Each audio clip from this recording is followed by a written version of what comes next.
The views and opinions of the hosts and guests are their own and do not necessarily reflect the views of the management and staff of Guardian Radio.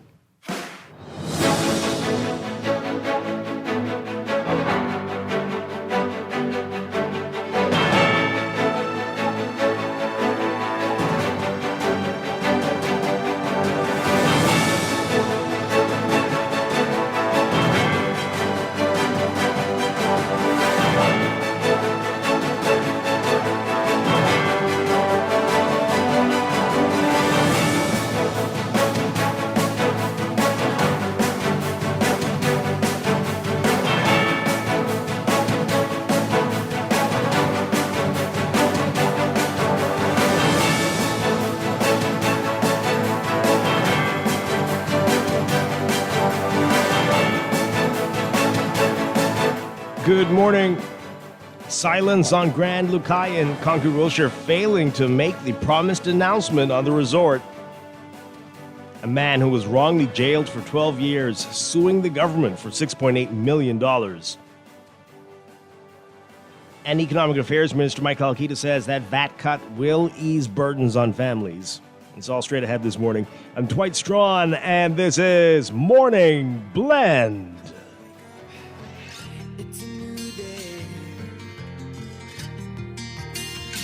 Wake up, it's a new day. It's the start of a new way. Don't you know that it's the start of the end of the old way. Wake up, it's a new day.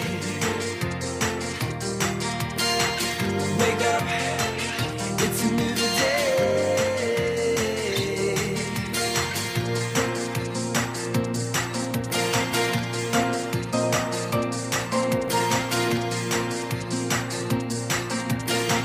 Good morning again, Bahamas. It is Tuesday, March 17th, 2026. This is Morning Blend on Guardian Radio 96.9. Again, I'm Dwight Strachan. In a moment, Duquesa Dean will be joining us.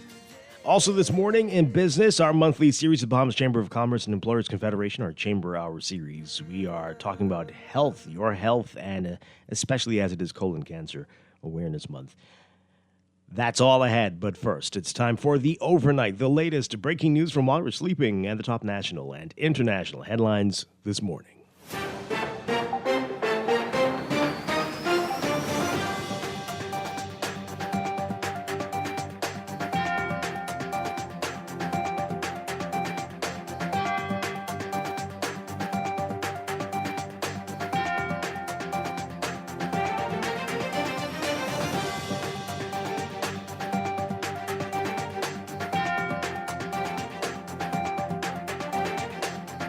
In the overnight, 3 weeks after U.S.-based developer Concord Wilshire promised to announce the commencement of development and construction activities at the Grand Lucayan Resort in Freeport, there's been silence from the developer and the government. On February 23rd, in response to an Eyewitness News article that the deal between the government and Concord for the sale of the resort was dead, the developer issued a rare statement promising to provide specifics within 2 weeks. 2 weeks have come and gone, though. The U.S.-based company said in that statement at that time, Concord Wilshire confirms that within the next 2 weeks, the company will announce the formal commencement of development and construction activities, including 2 major cruise line destination resorts and the official start date for the site demolition and preparatory construction works.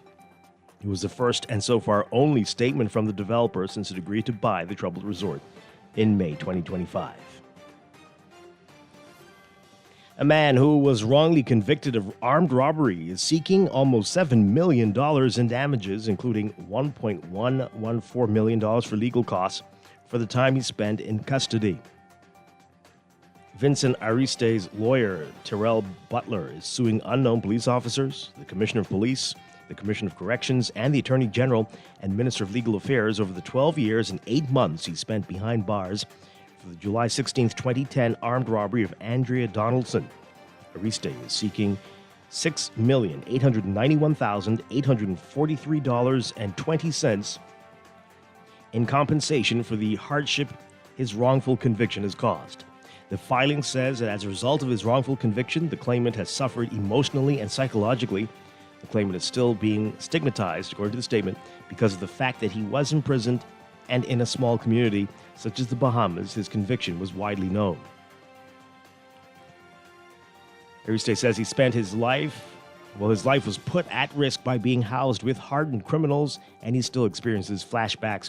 Due to his imprisonment, he alleges that he was unable to further his education, start a business, or get a home. The lawsuit says that Ariste is seeking to be placed back in the position he would have been had he not been arbitrarily detained and arrested. In 2023, the Privy Council, the country's highest court, ordered his release after finding a grave miscarriage of justice had occurred in his case. The Privy Council found that Ariste's alleged confession should not have been allowed into evidence after police could not account for how he obtained multiple injuries during his time in their custody. Ariste is suing for unlawful arrest, false imprisonment, a breach of his constitutional rights, assault and battery, and causing harm. And he asserts that he was denied his constitutional right to seek legal representation during a 2012 trial before now Justice of Appeal Bernard Turner, who sentenced him to 15 years in prison. Minister of Economic Affairs Michael Halkita says that the government's decision to remove value-added tax off uncooked food will ease the financial pressure on households and encourage consumer spending. He said the VAT change, which takes effect April 1st, along with other cost of living changes, will go a long way in helping Bahamians feel relief. Meanwhile, citing concerns over rising oil prices due to the conflict in the Middle East, F&M Senator Darren Henfield says that the government should move to cap the VAT charged at fuel station pumps to provide relief to Bahamians. He says this is a proven, sensible approach used in countries like Barbados when global oil prices spiked there. F&M leader Michael Pintard suggesting that former Prime Minister Dr. Menace is, expecting his full support from members of the F&M when he led the party, but is refusing to play the same game. His supporters refusing to play the same game and play by the same rules now that he's no longer in charge. While Pintard did not refer to Menace by name, the reference to the former leader was clear.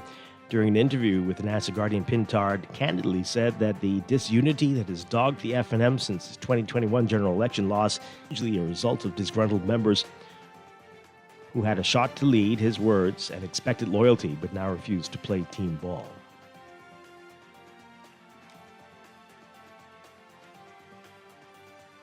A 22-year-old man remanded to prison on an armed robbery charge. Prosecutors allege that Charles Dorelius of Burial Ground Corner held up Carshala Johnson in January and robbed her of a vehicle, as well as $3,500. Dorelius was not required to enter a plea to the charge when he appeared before Acting Chief Magistrate Ancella Evans, and he was denied bail. The matter adjourned to August 6th for the presentation of a voluntary bill of indictment.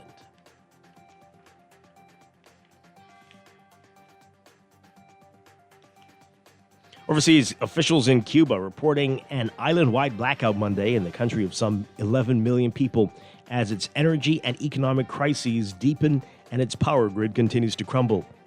The Ministry of Energy and Mines on X, formerly Twitter, noting a, quote, complete disconnection of the country's electrical system and said it was investigating, noting that there were no failures in the unit that were operating when the grid collapsed.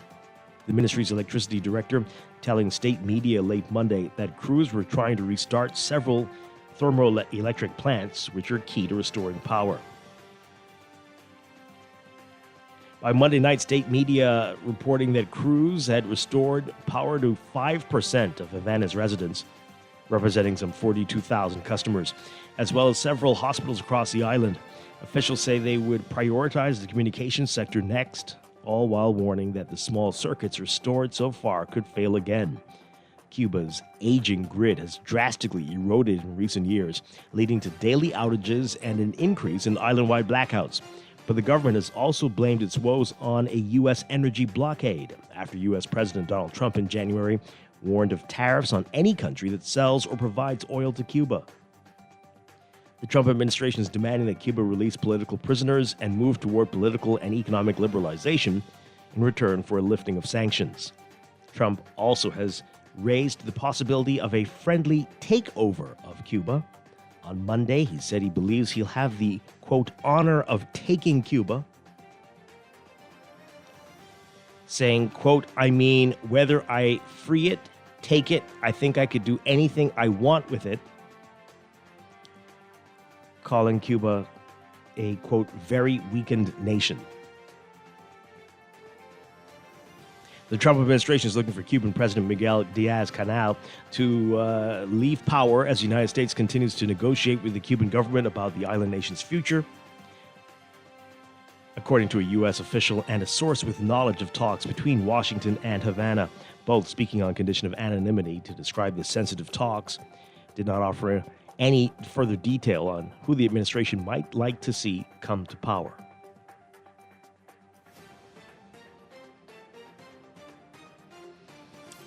And Haiti has a chance now to tackle pervasive gang violence with a U.S.-initiated international force starting to deploy and a prime minister committed to providing alternatives for young gang members. That's according to the United States expert on human rights in Haiti. William O'Neill, who visited Haiti this month, said, quote, we're in a place now where the next few months are going to be crucial, and I think it can turn around because the gangs at the end of the day are not that powerful. The UN Security Council on September 30th approved a plan co-sponsored by the U.S. and Panama to authorize a much larger 5,550-member force with expanded powers to help stop the escalating gang violence in Haiti. It is aimed at transforming a Kenya-led multinational force, which arrived in Haiti in June 2024 and grew to about 1,100 troops, into a, quote, gang suppression force with the power to arrest suspected gang members, which the current force does not have. O'Neill telling UN reporters that the support office and other elements of the gang suppressing force are already in Haiti setting up, and the first troop arrivals are slated for early April, with more contingents arriving in the following months and the entire force on the ground by September. Some contingents in the Kenya-led forces are expected to stay, including from El Salvador, Guatemala, and Jamaica.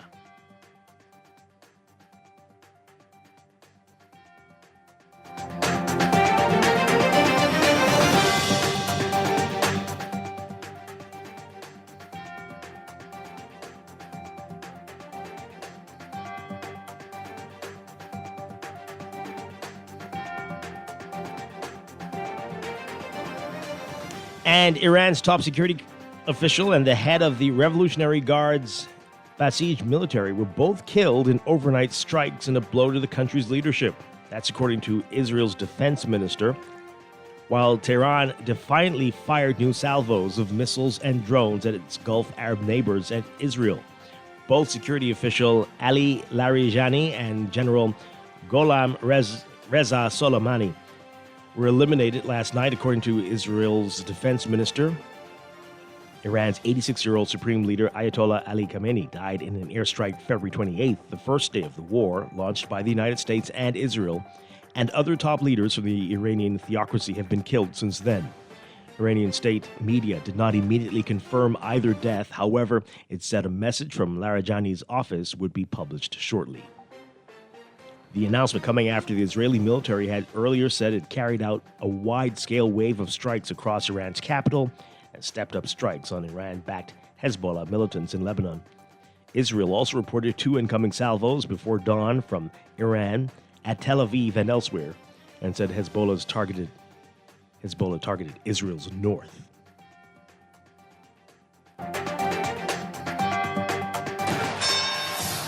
This is Sports Update.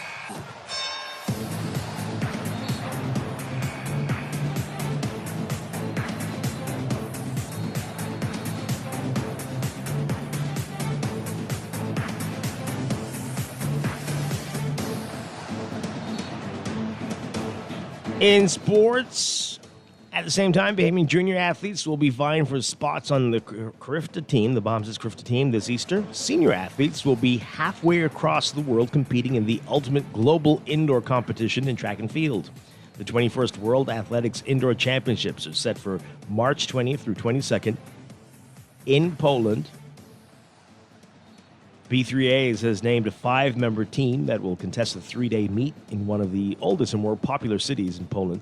It's the second time that Poland will host the event, following up on the 2014 edition in Sopot. So named to the team, Devon Charlton, who is going after an unprecedented third straight title in the women's 60 meters hurdles. Denisha Cartwright, who will compete in the women's 60-meter hurdles. Also. And Charisma Taylor, who has entered for the women's 60-meter hurdles as well.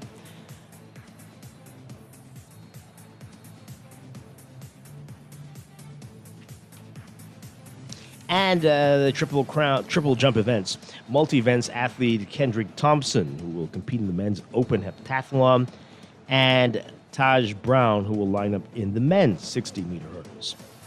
Bernard Roll is the head coach of the 5-member team, and Nicholas Morley is the team's physiotherapist. A total of 674 athletes, 345 men and 329 women from 118 member federations are set to compete at the global spectacle, the biggest meet in the world of indoor track and field competition. So the world's top track and field stars are set to compete, with 12 defending their titles. And with 13 straight DNPs, that's did not plays, it's clear that Bahamian professional basketball player Giovanna Buddy Hield is not included in the immediate or long-term plans of the Atlanta Hawks. He was traded by the Golden State Warriors to the Hawks at the trade deadline this season and has only appeared in a game once since. One game, playing sparingly. He played just 5 minutes in a 138-116 loss for the Hawks to the Minnesota Timberwolves on February 9th. Hill threw up just one 3-point shot in that game, which missed, and had a turnover. The 10-year veteran, now 33, is on the downside of his career, having struggled to experience consistent playing time and become firmly established with the NBA, with any NBA franchise. He's played with 4 NBA teams in the last 3 years.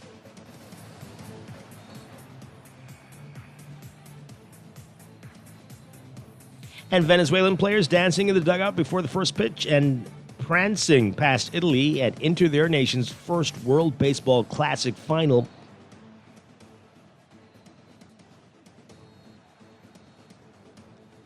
They beat Italy with a 4-2 victory Monday night, vaulted Venezuela into the title matchup against the United States. Players celebrating in the clubhouse before quickly turning focus to the final. Before each WBC game, Venezuelan players gather around a drum in the dugout for the tambor, the coastal Afro-Venezuelan music dance. And now the big game tonight against the Americans. Players are avoiding, naturally, discussing the political turmoil between the U.S. and Venezuela. They'll leave it on the field tonight. That's sports, and that's the overnight. Time for your first look at weather.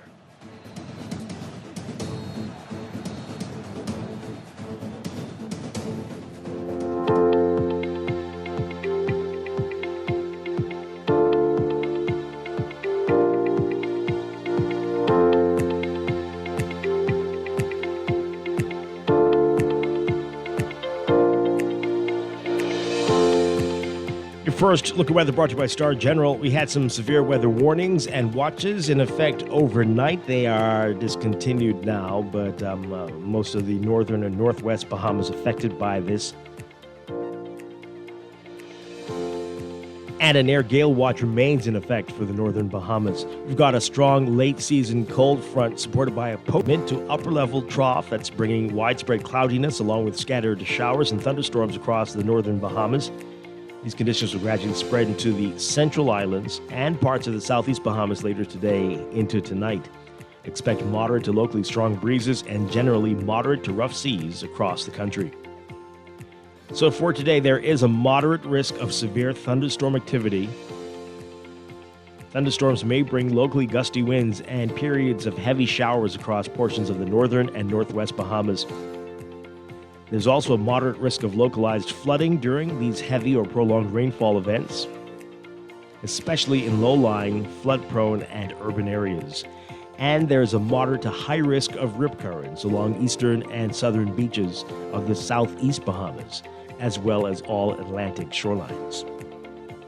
So your forecast for today: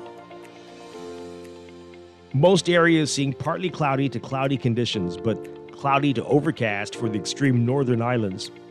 The northern islands seeing a 50 to 70% chance of scattered showers and thunderstorms today, with winds west to northwest at 10 to 15 knots with higher gusts, shifting northwest to north at 15 to 20 knots with higher gusts towards the afternoon. For the rest of us in the northwest Bahamas, again partly cloudy to cloudy with a 40 to 50% chance of widely scattered showers and thunderstorms. Winds south to southwest at 10 knots or less, falling light and variable at times. For the central islands, a 10 to 20% chance of isolated showers, increasing to 40 to 50% chance of scattered showers and isolated thunderstorms by this afternoon. Wind southeast to south at 15 knots with occasional higher gusts. Look for increasing cloudiness for the southeast Bahamas, especially by this evening, with your 10 to 20% chance of showers throughout the day, increasing to 20 to 30% chance by late tonight. Winds southeasterly at 15 to 25 knots.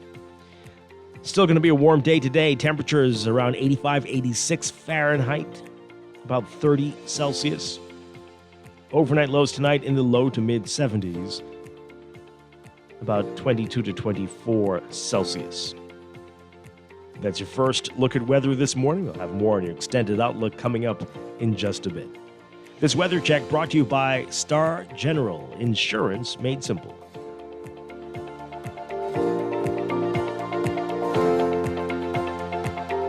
Wake up, it's a new day.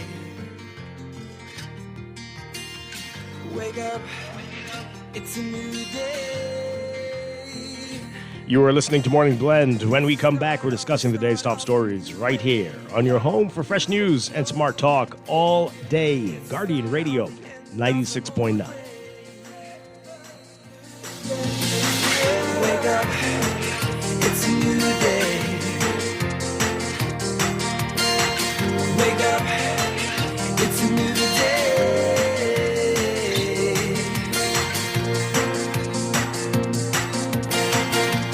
It's a milestone celebration at Nassau Tile. Join us March 23rd through the 28th for our 96th anniversary sale. We're celebrating with 20% off store-wide. Plus, get 25% off select wood look and large format porcelain and 30% off select 24 by 24 tiles. Visit our showroom on Doddswell Street or call 322-2100. For every space, for every style, think Nassau Tile. Looking to elevate your gadget game or a tech trouble simply slowing you down? Escape to a world of innovation at Custom Computers, your go-to store for the latest cutting-edge tech. Whether you need to upgrade your life with the best from Apple and Windows or your device needs a little TLC, the Custom Computers Know-How Store is the destination for unbeatable expertise and quality repairs. With 2 convenient locations, there's a Custom Computers near you on Patton Street in Palmdale and Caves Village, or call 396-1100. Screws and Fasteners World, Balfour Avenue and Palm Beach Street, has those hard-to-find fasteners for you right now. You can find stainless steel regular hex, carriage bolts, galvanized bolts, threaded rods, nails, self-tap screws, sex bolts, anchor bolts, turnbuckles, masonry tools, hand tools, and weed whacker strings. Check out the rope selection and car body fasteners, too. Special orders are welcome. It's your #1 fastener store. Screws and Fasteners World, Balfour Avenue and Palm Beach Streets. Call 326-1976. Wake up, it's a new day. Wake up, it's a new day. Back to Morning Blend here on Guardian Radio 96.9. We are streaming live on GuardianTalkRadio.com and on the Guardian Radio app for smart devices. We're also on your televisions on Cable Bahamas, Channel 969, and BTC Flow Channel 612. You can tweet us at MorningBlend969 or Facebook.com/MorningBlend969. Text us 422-4796. Standard text rate supply. Once again, I'm Dwight Strachan. Joining me now, Duquesa Dean. DeQuesta Dean, good morning. Good morning, Dwight. Good morning, Bahamas. How are you? Doing well. Great to have you with us as always. Happy to be here. I just want to do 2 quick shout outs this morning, Dwight. I would like to send a special congratulatory note to my God, the amazing Kaya Cargill. She is receiving a character award this morning at her school at the assembly, and Nana is here on the radio. Can't be at assembly, Oh, no. so yeah. I am sending her a special congratulations and encouraging her to continue to be such a bright, shining star. And I want to send a special thank you to Nurse Curry at the Princess Margaret Hospital. She is super amazing. She heard my voice and she says, "Is this DeQuesta who's be on the radio with Dwight?"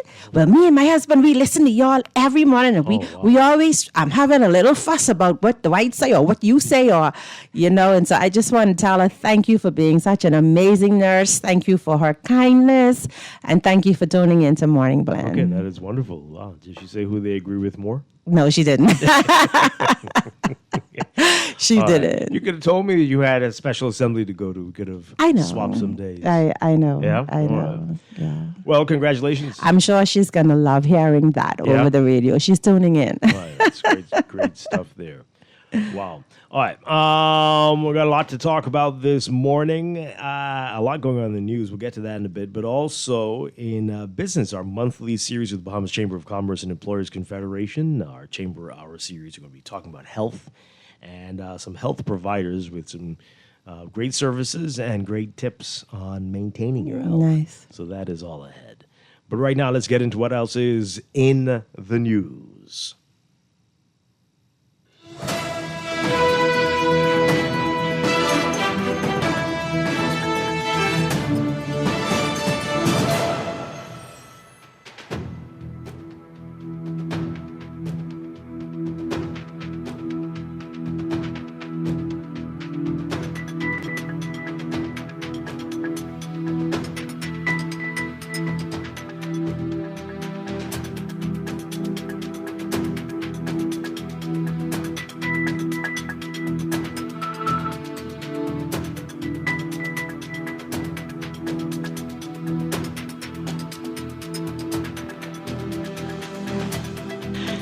And in the news, y'all don't get tired? Yeah. Yeah? You don't even know what I'm talking about. Right, but I yes. just, okay. yes is the answer. But tell us, I mean, this again? which one? Because I'm looking at a number of stories and thinking, this again? Yeah, well, anyway, okay. Let's focus. So silence on Grand Lucayan. Silence on Grand Lucayan. Concord Wilshire. Remember they said they were going to announce in 2 weeks. I remember. It feels like it's been 2 months, Yeah, I but remember. there's no announcement. No announcement as yet. So our Travis Cartwright Carroll writing about it today. So 2 weeks after U.S.-based developer Concord Wilshire promised to announce the commencement of development and construction activities at the Grand Lucayan Resort in Freeport, there's been silence from the developer and the government. On February 23rd, you remember this? In response to an Eyewitness News article that the deal between the government and Concord for the sale of the resort was dead. The developer issued, okay, we're having a mic issue here. Let's see if we can get that sorted out. The developer issued a rare statement promising to provide specifics within 2 weeks. But 2 weeks have come and gone. It's almost been a month. It's almost been a month. So at that time, Concord Wilshire said, Concord Wilshire further confirms that within the next 2 weeks, the company will announce the formal commencement of development and construction activities, including 2 major cruise line destination resorts and the official start date for site demolition and preparatory construction works. It was the first and so far only statement from the developer since it agreed to buy the troubled resort in May 2025. So this caused a lot of interesting reaction. So Eyewitness News reported that the deal had collapsed, right? And that prompted a response from the Office of the Prime Minister. And you remember the chaotic series of events that followed that, with statements flying all over the place and coming from odd places. Right. So the statement from the OPM said, quote, "We've seen the Eyewitness News story regarding the Grand Lucayan. It is incorrect. We continue working with Concord Wilshire towards redevelopment of the property." Then CEO Richard Bosworth, he's the CEO of Lucayan Resort, Concord Wilshire Group, said the development of the property was moving forward. And saying, quote, "Our team has continued to advance planning, design, coordination, capital structuring, and development scheduling. We are entering the execution phase and look forward to making a comprehensive announcement shortly that will outline the construction timeline and project milestones." On February 27th, when pressed about the status of the resort, Davis said developments take time. Remember that? I remember. He said, quote, "You heard from the developer himself. He's put forward what is happening. I have nothing to add other than we are progressing, and the Grand Bahamian people will be the better for it." That same day, the government made more than 200 employees at the resort redundant. All right, so you remember the backstory of all that, but let's get your reaction to that. What's going on here? 2 weeks have come and gone, more than 2 weeks, and here we are. Another deadline, because this has been the case with this forever. It seems every time we're told by this time I'll know something, this will happen by this time. The time comes and we are in the same position we always were. Yeah. What really is going on here? Why say 2 weeks? Why give yourself that? Just say shortly, before the end of the first quarter, maybe, before the second half of the year. I don't know. Soon. Other people have to tell us soon. Or when the 2 week period comes, do something. a follow-up, say something or whatever. If you're buying time or if you've had other challenges come up during the 2 week period that's going to make it longer, then just come and say. But I guess it may be that they don't expect consistent follow-up on and it disappear. So it may be just pushing it out of focus or eye view for right now, with the hopes or anticipation that there'll be no consistent follow up. So, but just come out and say that we've had delays or we've experienced this, because obviously the public is interested in what's happening. Yeah. Wow, let's hear from you. Give us a call, 323-6232, 325-4316, 325-4259. Call us toll free, 242-300-5720. You can tweet us, you can Facebook us, you can text us, 422-4796. What is going on here?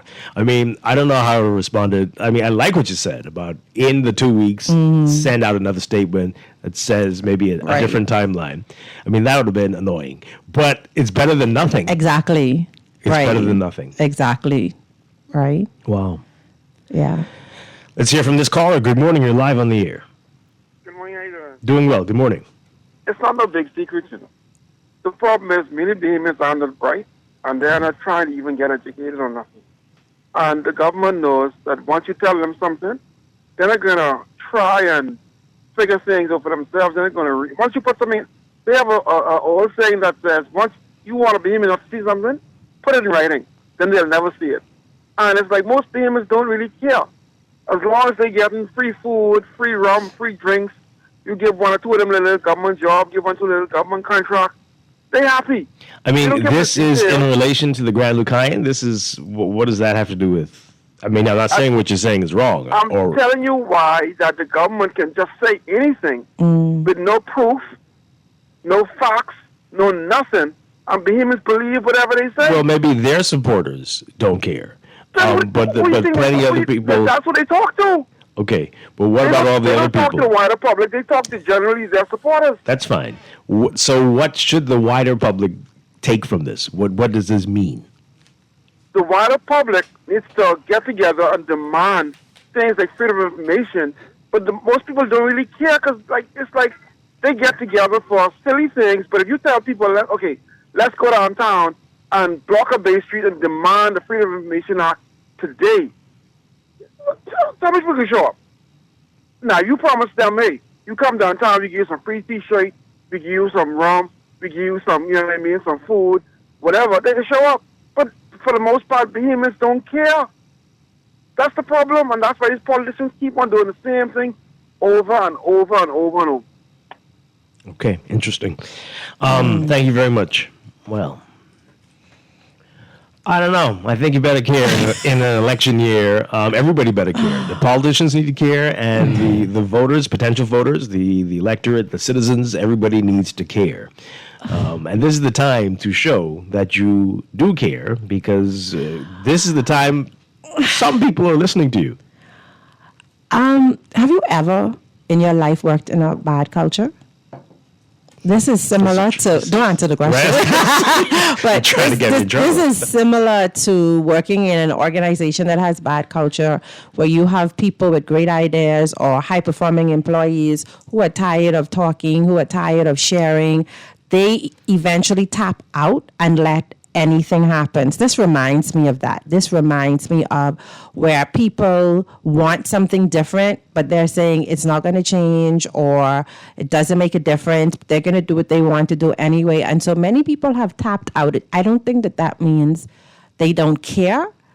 I feel that it means they don't know what to do to make change happen, especially since the control is really top heavy, right? It's at the top. And so how do you, apart from the vote now, you vote, you bring in this government or the next government, and you back to the same crap. That's what we have seen historically, right? So how does this really, really change? And I don't think the change is going to come until we do what you've been suggesting for many, many years, right? Local government and decentralization. So I feel that many people are in that bad culture tap out category. I'm wondering, do you think, by any chance, what happened with the tribunal, the arbitration situation there, do you think that has impacted investors? They let's wait and see what goes on here before we make any big decisions and big plans, big investments? Probably. I wonder. Let's take this call. Good morning, caller. You're on the air. Good morning, Dwight. How you doing? Doing well. Good morning to the presser. Morning. Good morning, my blessed Bahamas. Dwight, you know something? I can take my time and speak slowly so my baby people who I love would understand what I'm saying. My last daughter, Dwight, I told her Sunday, go and get a ratified. When I say ratified, don't get that by metric. Because they can use our same card. So she said, Daddy, I ain't voting. I said, Daddy, what they ask you know? Just go get certified so your name to be on the list. And like the question say, a lot of people mad with the PLP and effing them, Dwight. See the lies, Dwight, what lies they can come and tell the people this time? PLP and effing them. They promise all kinds of things. 80% of those members of parliament shouldn't be paid. They shouldn't be in our parliament. They haven't been closed. And I don't hear no excuse. And that guy on charge, he should resign. Only the Bahamas people do things and don't resign and get out of the way, you know. See, Dwight, that's why I keep telling you over and over repeatedly. Nothing is going to change this country until we get rid of the curse Moses crew. God ain't going to bless us because we keep fooling with these people who hate behemoths. People, being people, they ain't got a place to sleep. People can't eat. Right? Bahamas is a rich country. How we get like this, right? They ain't building houses. People can't afford to get houses. They afford to build government units right now, right? 5, 6, 8 stories. Affordable homes is $7,000 down, $700 a month, $5,000 down, $500 a month. Every country in the world is giving citizens something besides our government. $14 billion in debt, right? I like watch the budget, you know. You know why I like to watch the budget, right? To see where money going. And no government in the last 15, 20 years paid $1 on bringing down the debt. Am I right or wrong, right? I'm not sure. I'm not sure about we that. borrow money to pay some of these lousy civil servants and they know who they are. If it's after me 10,000 of it, go home, I'll send them home. Okay. That's all I got to say this morning. I'm trying to take my call. Thanks a lot. Okay. Let's take another call. Good morning, caller. You're on the air. Comment, boy. I just don't know what to say. Well, no, but you know, this is the way people feel. People are really confused because you're really low. I don't know if it's us or you. Who, me? Mm-hmm. Let's see if we can. Well, no, yeah, you're low on your side. We can barely hear you. Oh, can you hear me That's now? much better. Much better. Yeah. Yeah. Well, what I'm trying to say is that people, I don't think we are tapping out. It's just that we don't see a real good reason to tap in, to get concerned about what this government is doing. But if you recall, the most recent statement from Concord Wilshire was that they are looking for a major business partner. Did you hear that part? They were suggesting something like that, yeah. That Well, they were still looking for investors and partners. Partners, I think, is a better way to put it. So why would the government come to the public claiming that this $827 million deal, I think it is already on the move when the business partners are not in play yet? What is that supposed to tell you? Well, I tell you what it tells me. The government is lying to the public, trying to get another swing going on. And Bahamas needs to don't be confused, don't tap out, don't give up. Just go to the polls and get rid of the foolishness. That's the only way out, because right now it appears as though this government is trying to cater to persons who are not going to challenge them, if you know what I mean. Okay, very interesting. Thank you very much. Let's take a couple more calls and we'll get your text messages, and there's a whole lot more to talk about this morning. Good morning, you're on the air. Hi, are you there? No. Hi, good morning, you're live. Nope. Okay, let's read some text messages. This person says, you all don't get tired of getting swing by the same crew. There is no hotel deal in Freeport. It never was. The PLP swing train always got gas and always taking on passengers and lots of room. We need freedom of information badly for our country. Well, that wouldn't have helped in this, right? But we do need it, absolutely. This person says here, please, do you think that the last press release purportedly made by Concord Wilshire, I guess it's saying, do you really believe that was? I suggest to you it was not made by Concord Wilshire. That deal has collapsed, period. Our Prime Minister and his dishonest minions must not be trusted. Well, yikes. Well, I mean, whether they wrote it or not, it was pressing something they sanctioned. If not, we would have heard otherwise. But okay, we've seen this truck before. Remember again?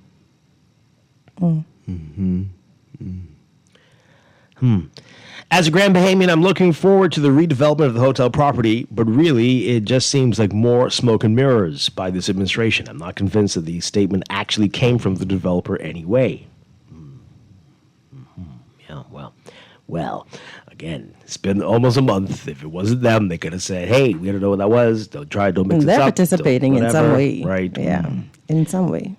The public is interested, but so are the shareholders. Who are you talking about? They don't want their share values taking a hit because of a major development can't get started. Shareholders who? Are you talking about the port? That's not... Or them looking for potential partners. I don't know what they're talking about. Yeah. This is much worse than, right? The limbo is not helping.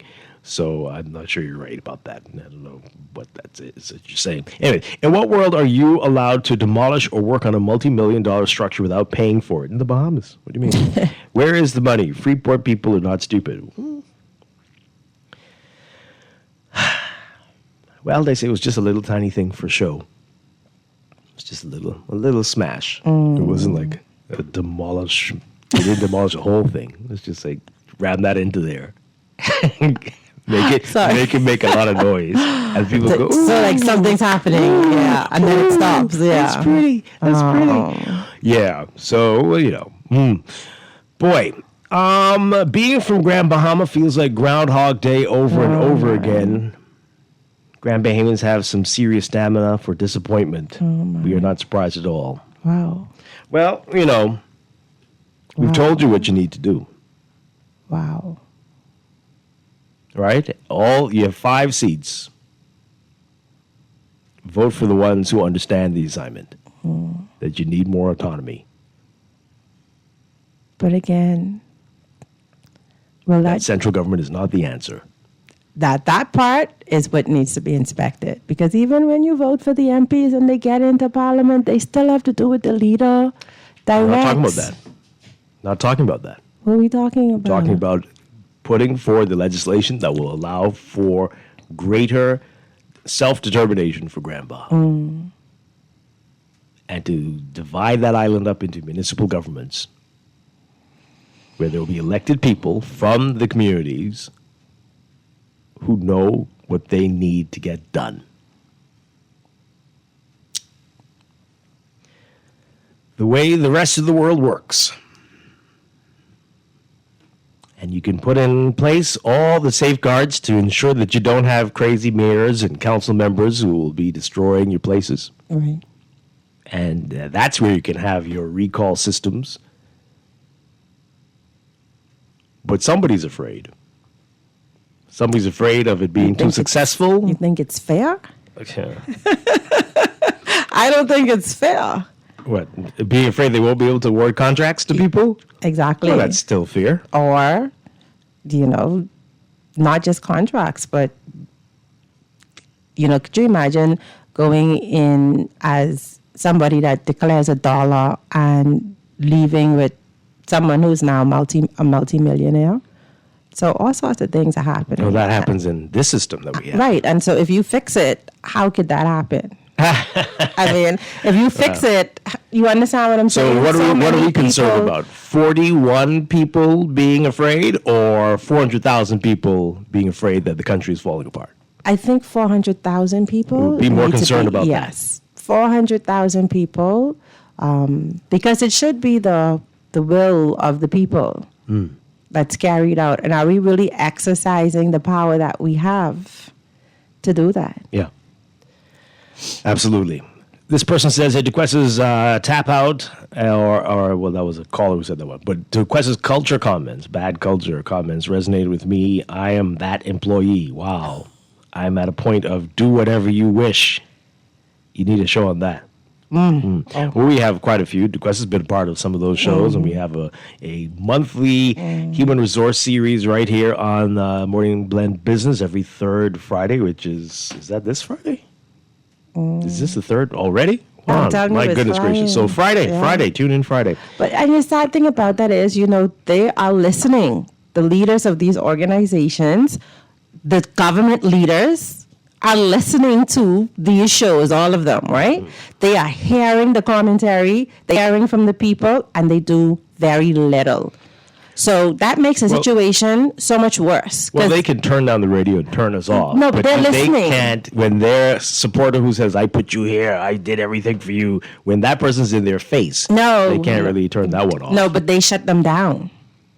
They shut them down. Or do they give them a better contract? No. To pacify that person, maybe, or they threaten, or, it is just so toxic to not listen to what your people, they're telling you things. They're telling you the solutions. They're telling you the problems, and you're not listening. Wow. Callers, we'll get back to you in a second. Let me read a few more of these messages. This person says, is it possible someone wrote that statement? Okay, you all need to get off that. Whether they wrote it, like hand wrote it or typed it out, that was the statement from them. It's been more than 2 weeks and nothing's happened, unless you're saying the company doesn't exist. So let's get off that. That represented what they wanted to say at the time, without a doubt. If it weren't the case, you would have heard otherwise. The point is, a month in, silence.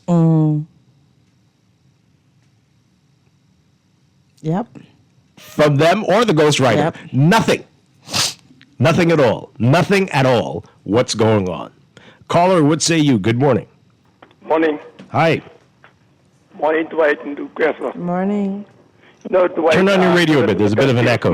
Turn on your radio for us. I see in your newspaper this morning there some have been unlawfully detained for 12 years. Yeah, we're going to get to that in a second. They're asking for almost $7 billion. Dwight, I want to know when we can get to the point where we stop appointing political appointees to manage the prison and appoint someone who can actually manage human inventory.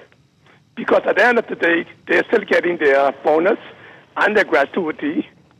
And, they have never told us yet how many money they have to pay for illegally and lawfully detaining somebody. Mm-hmm. So obviously we need to get to the point where we can choose a manager who can manage human inventory. Because there's no need for this continue.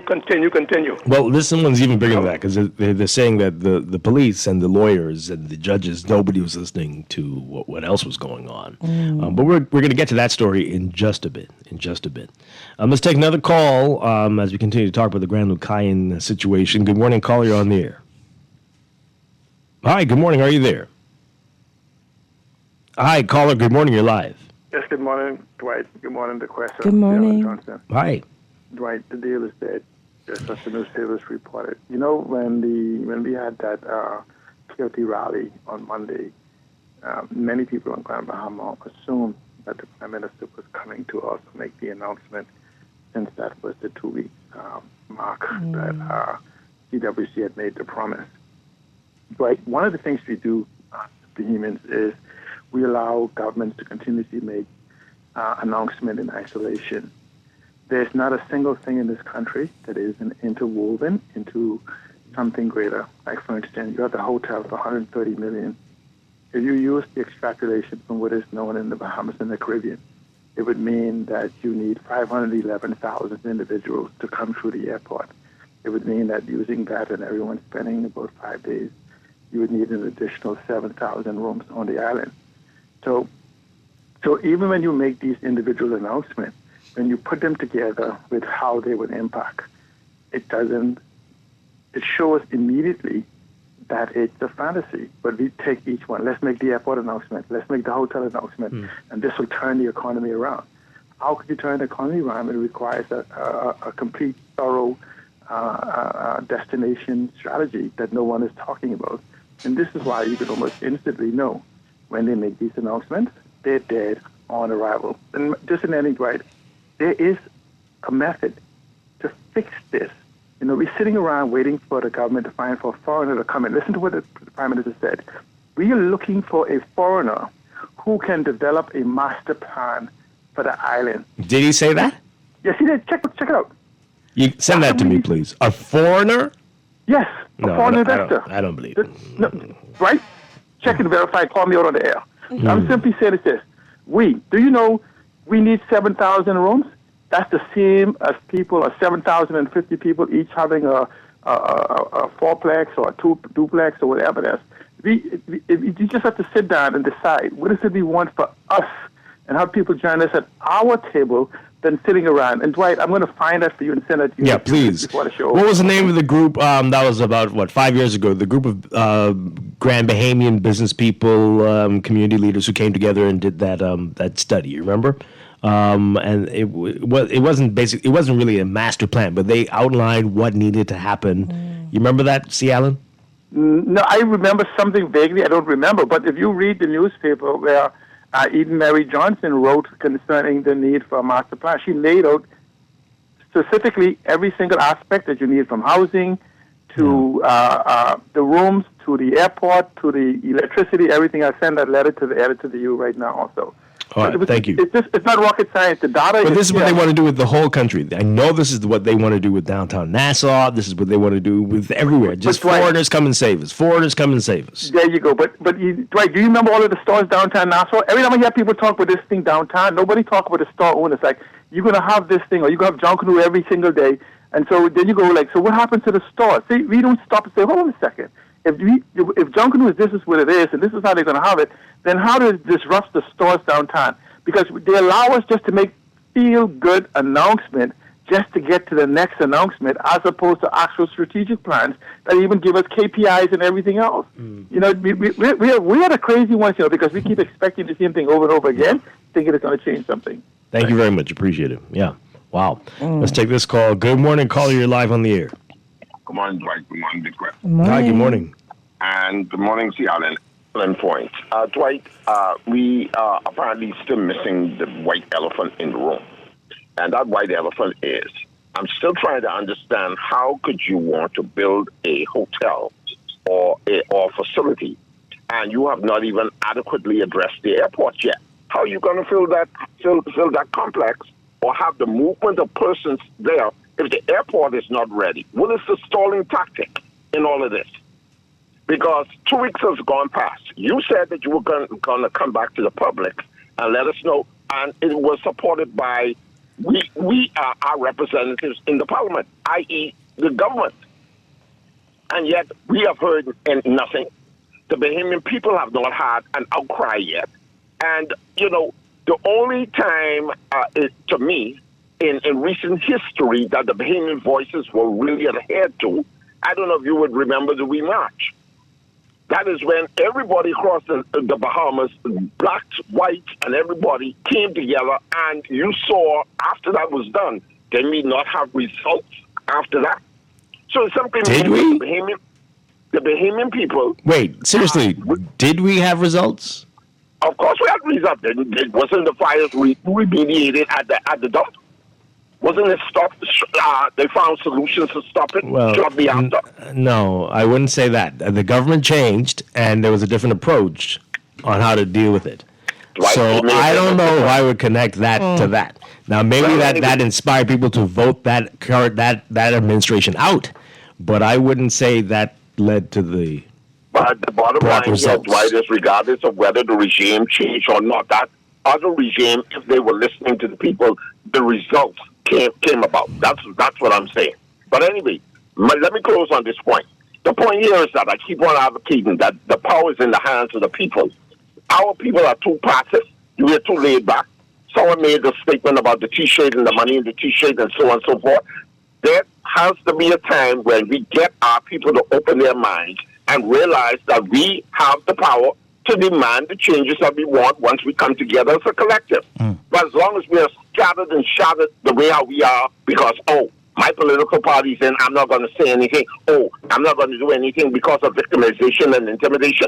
Many of us have already been through that process, and many of us are not afraid. Okay. So therefore, we're going to fight. Thanks for taking my call. All right, thanks a lot. Appreciate it. All right, so this texture here, and this is, again, part of the problem. People just don't understand how this country works. Dwight, doesn't each island have an administrator? Don't you still see foolishness going on? The only foolishness is your text. These island administrators are appointed by the central government, and they're moved around. In fact, somebody was suing the government for being removed just recently. Right, appointed, not voted. They're appointed. So what are you talking about? Boy. Okay. Seriously, these text messages. This person says that Grand Bahama residents are like the hair on your behind. What? What? Why did I even start to read that? It goes on, but I'm not going to read the rest. Okay. Dwight, you just don't get it. Going to Parliament is actually a career path to wealth. You can never become a millionaire as a talk show host. Go to Parliament and you'll be straight. Thanks for the encouragement. Well, maybe not in the Bahamas. And it depends where in Parliament, too, because not all of them get it. Okay. But I also like sleeping and being able to sleep at night. So, right? Mm-hmm. So I'm okay. Thank you. So you're saying you have a conscience? Yeah. Okay. So which one? Millionaire? It's a trade-off. And it's too many of y'all calling me right now. So imagine, I would never. What? I want to throw this phone away right now. Anyway, here's the facts. Okay. The PLP government is riding around with $1 million. No. Okay, I don't know what facts those are. The Prime Minister, oh boy, it's getting worse. And now they're writing in caps. They switched to caps mid-text. Oh, wow. And it's all supposedly the facts, but lots of key trigger words are in this. Not going to read this. Mm-hmm. Okay. I saw it to Texas money that you can't read. This is one of them days. I don't know what's happening. This one here. The COI has a plan, Bahamians. Remember in 2012, we ignored it. DNA, free your mind and spirit from the PLP and FNM. You've been ridden, for 52 years. Stop the hate. Give the third party a chance. for your children, grandchildren. The major parties had their chances and they failed. We have lost. Let us start anew. That's commercial. Gotta send that text to a bill. Send that text to a bill. Dwight, you're probably a millionaire already. Let's speak it. Let's speak it into existence. Let's speak it. Speak it. Text it again. Even stretch out my hand to watch Give me you. five. Give me five. Yeah, let's speak it Claim into it, existence. claim it. Yes, I'm owning it. Can I use the word own? Yeah, you're owning it. Yeah, It yeah. might be copywritten. Caller, good morning. You're on the air. Good morning, Mr. Strachan, the guest. Hi, good morning. All right, Mr. Strachan, let me say this, right? Prior to 1953 in the Bahamas, right, there was no party politics, right? The PRP brought the first political party in the Bahamas in 53. And before that, you had independent members, House of Assembly, and they had even though they formed cliques, they had to basically fight to get things passed in the House of Assembly. They were more dedicated to the people, right? Right now, you have party politics, so the members of parliament now, they're more dedicated to party. So I think our system is sort of flawed. Now, if FNM want to win the government in the next couple of months, or the PRP wins the government, I don't think nothing's going to change. Because the members of parliament are dedicated to the party first. The prime minister appoints his cabinet. So if they say something with the way, he say, look here, I need a little thing. You know what I'm saying? So I think we need to change the way we're governed, because in its current state, I don't see anything changing. That's just my view. Any suggestions? Any ideas on what system we should look at? Well, I'll say this: the prime minister has I think he has too much power. He has dictatorial. I think he has dictatorial powers, and I think the fact that the cabinet members, you have the executive, the judiciary, and the legislature, right? The legislature is also you can also be the executive. I think that's a major problem in our constitution, because you have the people who are elected. The party is supposed to be voice over to the people, but then if you go to the cabinet, then you want a secrecy. You understand what I'm saying? So I think that needs to change. Our separation of duty for the members of parliament and for the legislature and the executive, I think that needs to change. Okay, all right. Thank you very much. We're going to do a series of shows on different systems and why we might be seeing some of the issues we are having. I wish we knew the date of the election, because then we could schedule this properly. Hopefully, it'll be before the election. But it doesn't matter. Very few are speaking the language that you'll be hearing in that series. So it's not like that would influence your vote. But we definitely need to find a better way. And there are better ways. And we can learn from the mistakes of others on how to fix our country. Got a whole lot more of your text messages to get to, and we're going to get to that case. Man who was wrongly jailed for 12 years, suing the government for almost $7 million. And a whole lot more. We've been promising to get that statement from NHIA, and we'll get to that as well. A whole lot more on this Tuesday morning. This is Morning Blend on Guardian Radio 96.9. We shall this way.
Welcome back to Morning Blend on Guardian Radio 96.9. We are streaming live on GuardianTalkRadio.com and on the Guardian Radio app for smart devices.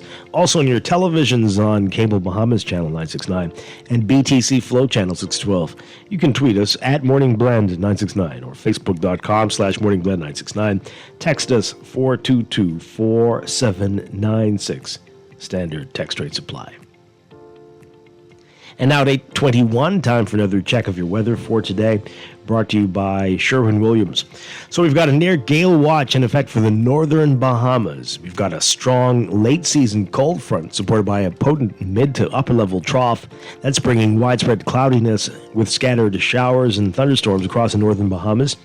These conditions will gradually spread to the central and parts of the southeast Bahamas later today into tonight. And expect moderate to locally strong breezes and generally moderate to rough seas throughout the country today. So that cold front is expected to stall across the central Bahamas by Wednesday, keeping weather conditions largely unsettled across most of the area. Additionally, a low pressure system may develop along the frontal boundary by the latter part of the work week, and that's going to bring heavy rainfall and the potential for localized flooding through to early Friday. Conditions are expected to gradually improve across the northern half of the country by Thursday evening, while unsettled weather will continue across the southeast Bahamas and parts of the central Bahamas through to Saturday. So, a rainy week in store. So, for today, there is a moderate risk of severe thunderstorm activity throughout the day today. Thunderstorms may bring locally gusty winds and periods of heavy showers across the northwest and northern Bahamas. And there is a moderate risk of localized flooding during heavy or prolonged rainfall for the northern half of the country, especially in low-lying, flood-prone, and urban areas. And there is a moderate to high risk of rip currents along eastern and southern beaches in the southeast Bahamas, as well as all Atlantic shoreline. So beachgoers are urged to not get into these waters. So for today, partly cloudy to a mix of sun and clouds for the southeast Bahamas, but the rest of the country, cloudy, partly cloudy, or even overcast for the extreme northern islands. A 50 to 70% chance of scattered showers and thunderstorms for the extreme northern islands. 40 to 50% chance for the northwest and central Bahamas, the northwest Bahamas today, and 40 to 50% chance for showers and thunderstorms by late afternoon for the central islands. Your temperatures today expected to get up to as high as 86 Fahrenheit when it's not raining, 30 Celsius. Overnight lows tonight getting down to the low to mid 70s, between about 22 to 24 Celsius. In your extended outlook by Wednesday, tomorrow, cloudy to overcast for most areas still, and still a 60 to 80% chance of widespread showers with rain and scattered thunderstorms for most areas. Slightly better conditions for the southeast Bahamas. But by Thursday, all areas cloudy to overcast with just a possible and still a 50 to 70% chance of showers, but decreasing to about 20 to 40% chance during the evening hours for the northern and northwest Bahamas, still elevated for the central and southeastern islands. By Friday, conditions improve a bit for the northern islands, partly sunny, but still partly cloudy to cloudy elsewhere. And Saturday, a mix of sun and clouds, turning mostly fair with a few cloudy periods for most of the country, but partly cloudy to cloudy for the southeastern islands. That's your morning blend weather check, brought to you by Sherwin-Williams. If you're ready to refresh your space, head to your local Sherwin-Williams for premium paint, pro tips, and everyday deals that make it easy to get started.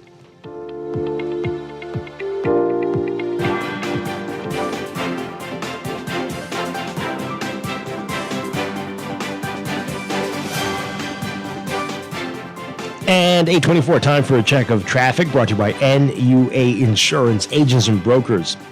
In your real-time traffic, if you're coming from the southern part of New Providence heading to northern New Providence, you are looking at some uncomfortable conditions. If you're on Milo Butler Highway heading into New Providence Highway, heavy traffic from well south of the Fire Trail roundabout straight through to Tonic Williams Darling Highway, picking up once you get north of that area, straight through the six-legged roundabout. And again, as you get closer to Saunders Beach on New Providence Highway. So you've got a whole long stretch of heavy traffic there, especially heavy on the Milo Butler Highway stretch alongside Harold Pond. Elsewhere, Glaston Road also looking busy for you this morning from Fire Trail straight up to John F. Kennedy Drive, Bahamar Boulevard. You'll see that slow-moving northbound traffic. And Tony Williams-Darling Highway is going to be backed up in a number of areas. Westbound to Marla Butler Highway, eastbound to Bahamas Games Boulevard. West Bay Street also busy for you. Heavy eastbound traffic as that roundabout just isn't cooperating, hasn't been for months now. If you are on West Bay Street near Saunders Beach heading eastbound, good luck. You'll need your patience there. Then we've got Blue Hill Road, heavy traffic from well south of St. Vincent straight up to Independence Drive. You can see that slow-moving northbound traffic there. And Independence Drive back to both directions, but especially eastbound on the way to East Street. East Street also seeing slow-moving traffic from just north of Sapodilla Boulevard straight through Soldier Road and on to Robinson if you're heading northbound. And then we've got Eastern Road, heavy traffic for you from San Souci to about Johnson Road if you're heading westbound. And Prince Charles Drive from Fox Hill straight through to Robinson on the way to Marathon and East-West Highway. Heavy traffic for you if you're moving westbound. Very slow moving once you get into Robinson, just west of Soldier. Those are your hot spots, but there's lots of traffic this morning, and it's rainy and wet. So good luck to you on this Tuesday morning. That's your real-time traffic and your morning plan traffic alert brought to you by NUA Insurance Agents and Brokers. Get a quote however it suits you. Stop by your nearest branch or get an instant motor quote online at nuainsurance.com. Quick questions or big decisions, they've got you covered.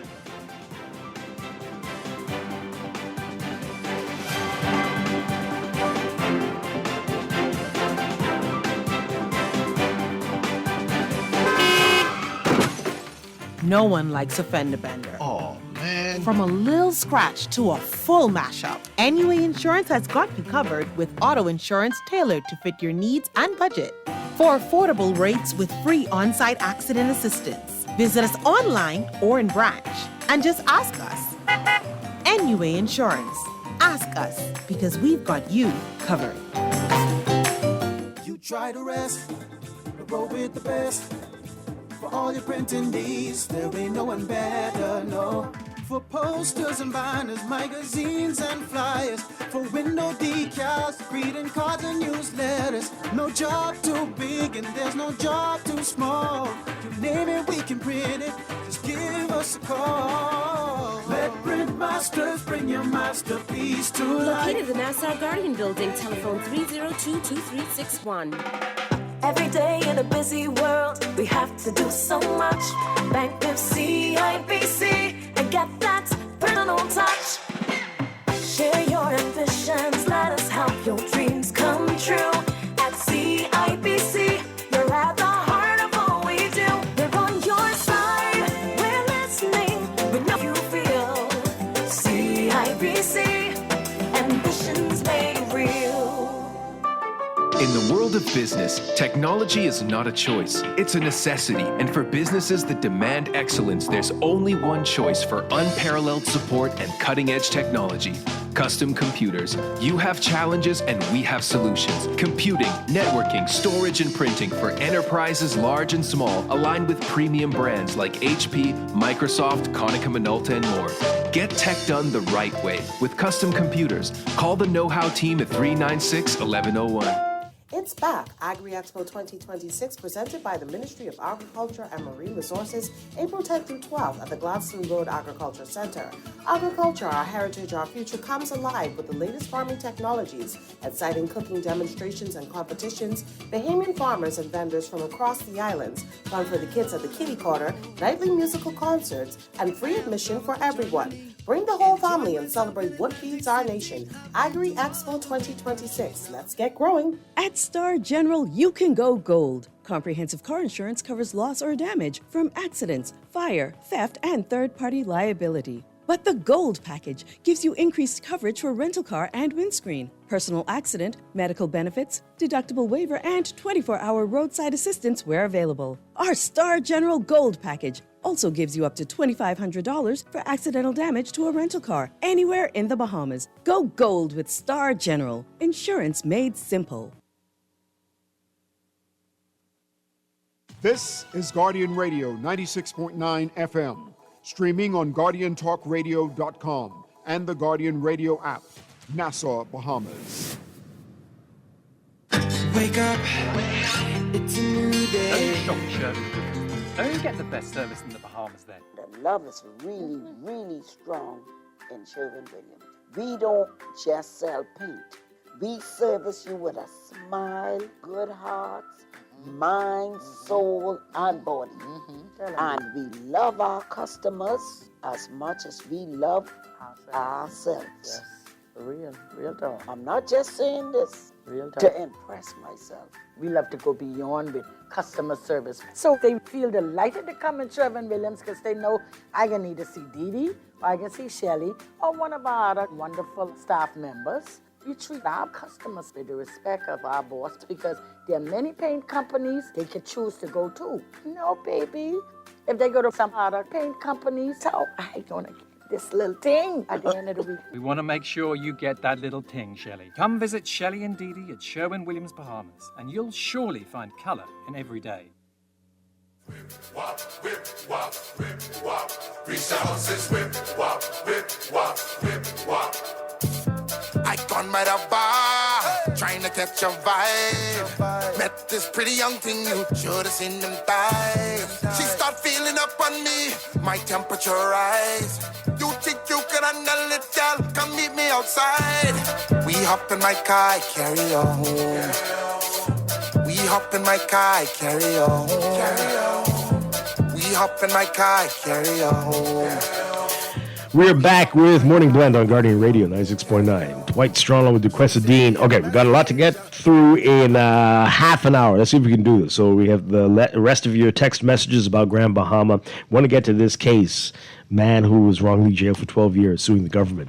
And then, as promised, been promising this for days, the response from the NHIA in response to the interview we had with doctors, physician providers who are seeking to form a union because of the concerns they have about being in the NHI program, right? So we're going to get to that today. I promise. I've been saying that for 2 days now, but we will. Just want to read this text. So this is the one before the break when I said I don't think I can read. This is the person speaking the facts, but so I won't be able to read most of this, but I do think people need to hear this, especially the part where they go into caps. I'm reading this not as they are suggesting that I need to speak the truth to warn people about the problem, but because I'm very concerned that there are so many people speaking like this in our country, and something's not quite right. So they're claiming that Prime Minister Davis is waiting for World War III to hit so that they won't be able to call an election. So again, please read this. Tell the truth. If you don't warn the people, you are part of the problem. They're waiting for World War III, so there will be no election. This is not a joke. Remember my text. Wow. And we get texts like that a lot. Wow. And the paranoia and the conspiracy theories, it's getting out of control. So and I'm worried. I'm actually afraid. Because we see the numbers of the people on the street talking to themselves and trees and bathing in puddles. But there are also the ones right now texting and watching God knows what on their phones and who seem like they're functioning, but clearly are not. Wow. So is the war started to avoid elections? No, are they connected? A convenience. Wow, mines go far. Hey, wow, wow, that's wild. Wow. Okay, we've been warned. Remember that text. This is funny. This is other text. This is a funny one. Okay, remember the COI ad that I read? So now they say, so they're apparently classmates with my sister. So they're not. She won't allow you to bill me. Okay. Okay, Thank you, Tex. okay. That's funny. All right. So this person says here in January 2022, Prime Minister Davis said that the sale of the hotel will be contingent upon the successful completion of the airport. What has changed from then to now? No airport, no hotel, no hotels, no airport. See the quagmire? Yeah, boy. This person says we need to become a republic with a decentralized government system through legislation. I hear you. I don't disagree. I think we need to become a federation, and then eventually a federal republic. And we'll break it down on a show, we promise, which we've done before. We'll do it again so people can understand the difference, right? Even before we get to becoming a republic, we can become a federation. And slowly, gradually do that. Can't do that overnight, but start with Grand Bahama and Abaco. Right? Look at the models of Canada and Australia, there are many others all over Europe, and how they function. And the internal decision making from a decentralized system, right? Where these states are responsible for most of what they need to do. For themselves, yeah. And the federal government is used in emergencies, whenever there is a problem, if the state is going bankrupt through the bad management from the elected officials of that area, not MPs. They still have MPs though. Because you see them taking them to court for stuff that they do. If they, yeah, of course, right. So they wouldn't be a country within a country, right? There are rules they have to follow to be a part of this country. Yeah. And not every island will be ready for that. And maybe there can be clusters of islands within this. Yeah. But you have to prove that you are ready. But we need to get to that point. And we need to have the conversation and get deep into it and look at where other countries messed up. Yeah. But an archipelago seems ripe for a system like this. It is not one contiguous landmass. Correct. It's hard to get to some of these islands. And so many of them have been neglected that if they had, they could focus on their own interests. Absolutely. So. And they don't have to wait days for central government, NASA, to come to look at this problem and fix it if they wish. Yeah. But we're going to try. We're going to try to get some of the people, part of the world who are in systems like this, to talk. And let them explain how things work in their countries. And have people be open to that sort of change, and how you manage that change. So that's going to be important. And if the people who are coming around to your house don't understand this or can't talk like this, I think you know what you need to do or not do. But you have to understand it first. Let's take this call and we'll get to these other topics. Good morning, caller. You're on the air. Good morning, guys. How y'all doing? Doing well. Good morning. Okay, 2 quick points. My first point is in relation to Grand Bahama. I'm a Grand Bahama, and I'm a supporter of the current government, and I'm a very, very, very dedicated supporter. But I'm kind of concerned about this situation with the hotel at the airport, to be very honest. Elections are coming up very soon. We know that an airport is not going to be built in the next couple of weeks. We know that the hotel is not going to be at a certain point in the next. They may have some situation going on where there's maybe a groundbreaking announcement or something. But my biggest fear is, and I'm being very honest, and I think a lot of Grand Bahamians feel this way, is that, okay, if you make an announcement, hotel sign, everything like that, we're still in the same position because nothing has been done before the election. So, it leaves people in a sense of a limbo where, and believe me, I'm on the ground. So a lot of people in Grand Bahama are feeling very, very nervous about this situation because nothing is being actually really said. Like you said, times have gone, dates are gone. And we want to get a concrete shovels in the ground, approach to this, and I think that is something that needs to be done ASAP. And a lot of people are feeling very, very nervous about the fact of, okay, we see this happening. We know the airporting take a day or two to be, to come out of the ground. So we need to see something happening, because I don't know who my party is listening to or who they ain't listening to, but they need to take note that people are getting nervous about the fact of these projects, and they're not seeing anything. And then secondly, on the note of government, can we say that Turks and Caicos got the best out of the deal when it came to separating themselves from the Bahamas, looking under the concept of what you guys were just talking about, in relation to, because they were one time they were a part of us. So did they get the best deal?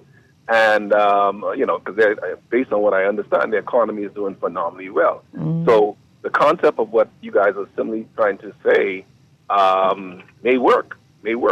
All right, thank you. Thank you very much. Appreciate it. Well, I mean, if they were a part of the Bahamas, good God, they would have been a disaster.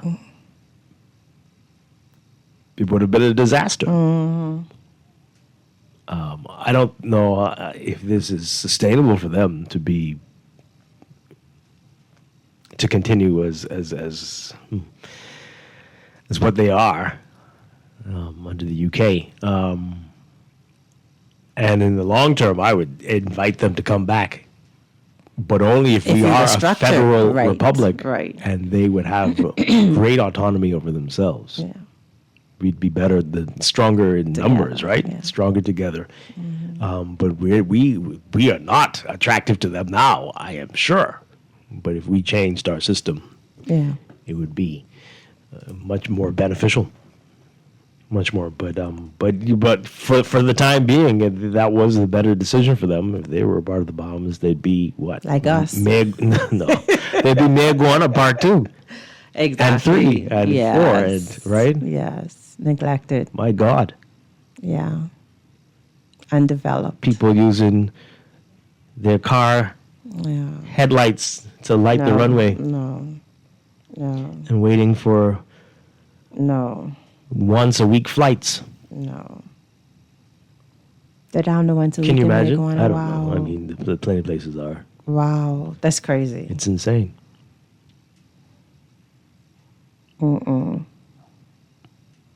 It's crazy. My goodness.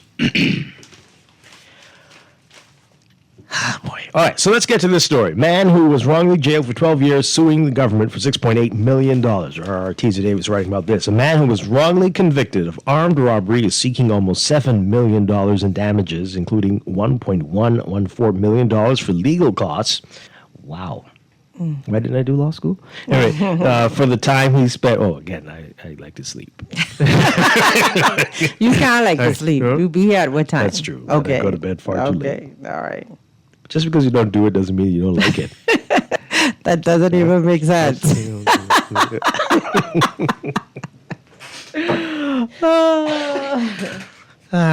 It'll hit you later. Now, Vincent Ariste, I think that's how he pronounces it. I'm not sure. Vincent Ariste's lawyer, Terrell Butler, is suing unknown police officers, the Commission of Police, the Commission of Corrections, and the Attorney General and Minister of Legal Affairs over the 12 years and 8 months he spent behind bars. Jeez, 12 years. For the July 16th, 2010 armed robbery of Andrea Donaldson. Ariste is seeking $6,891,843.20 in compensation for the hardship his wrongful conviction has caused. The filing says, quote, as a result of his wrongful conviction, the claimant has suffered emotionally and psychologically. The claimant is still being stigmatized because of the fact that he was imprisoned and in a small community, such as the Bahamas. His conviction was widely known. Ariste said his life was put at risk by being housed with hardened criminals, and he still experiences flashbacks. During his imprisonment, Ariste alleges that he was unable to further his education, start a business, or get a home. The lawsuit says that Ariste is seeking to be placed back in the position he would have been had he not been arbitrarily detained and arrested. He was a millionaire? I don't know. Wow. Well, he was on the path, maybe. In 2023, the Privy Council, the country's highest court, ordered his release after finding a, quote, grave miscarriage of justice had occurred in his case. The Privy Council found that Ariste's alleged confession should not have been allowed into evidence after police could not account for how he obtained multiple injuries during his time in their custody. Close my mouth. Wow. Ariste is suing for unlawful arrest, false imprisonment, a breach of his constitutional rights, assault, and battery, and causing harm.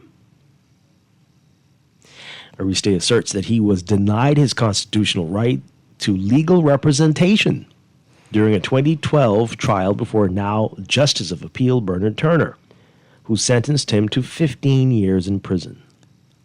And it took 12 years for them to find out he was in it. Of his 15-year sentence? Lawyers took it to the Privy Council to appeal.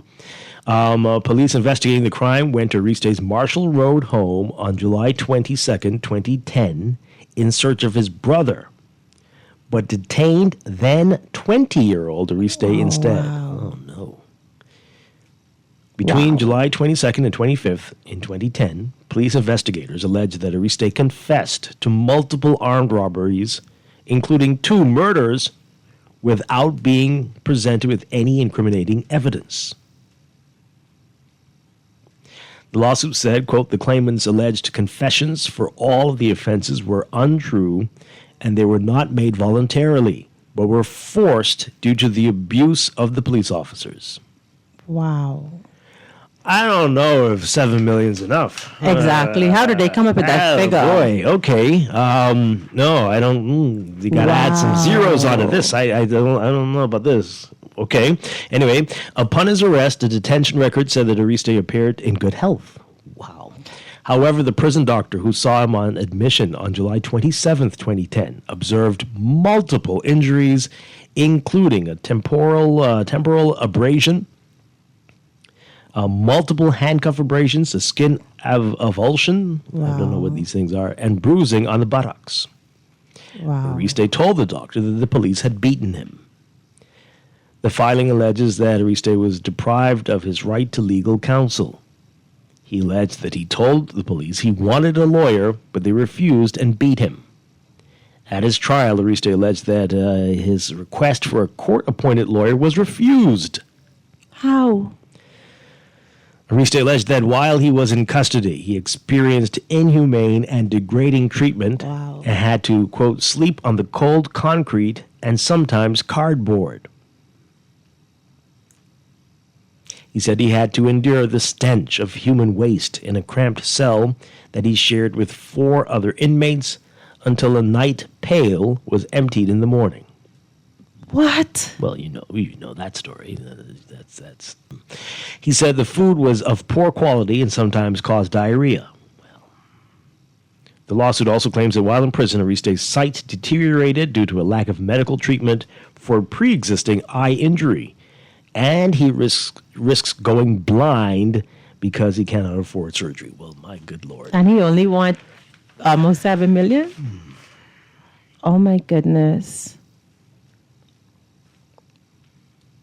A number of people failed that young man. Everybody. Wow. Wow. Let's get your reaction to that, folks. That's unbelievable there. How do you recover from that? That is a lot of abuse. And this happened 12 years ago. Well, more now, more 2010. Wow. Wow. Boy, 323-6232. 325-4316. 325-4259. Call us toll free, 242-300-5720. Tweet us, Facebook us, text us, 422-4796. Caller, good morning. You're live on the air. Hey, good morning, Dwight. Hi, good morning. And good morning, the West. Good morning. Yeah, Dwight, that's a horror movie right there. Hello? We're listening. You're kind of low, though. You're kind of low.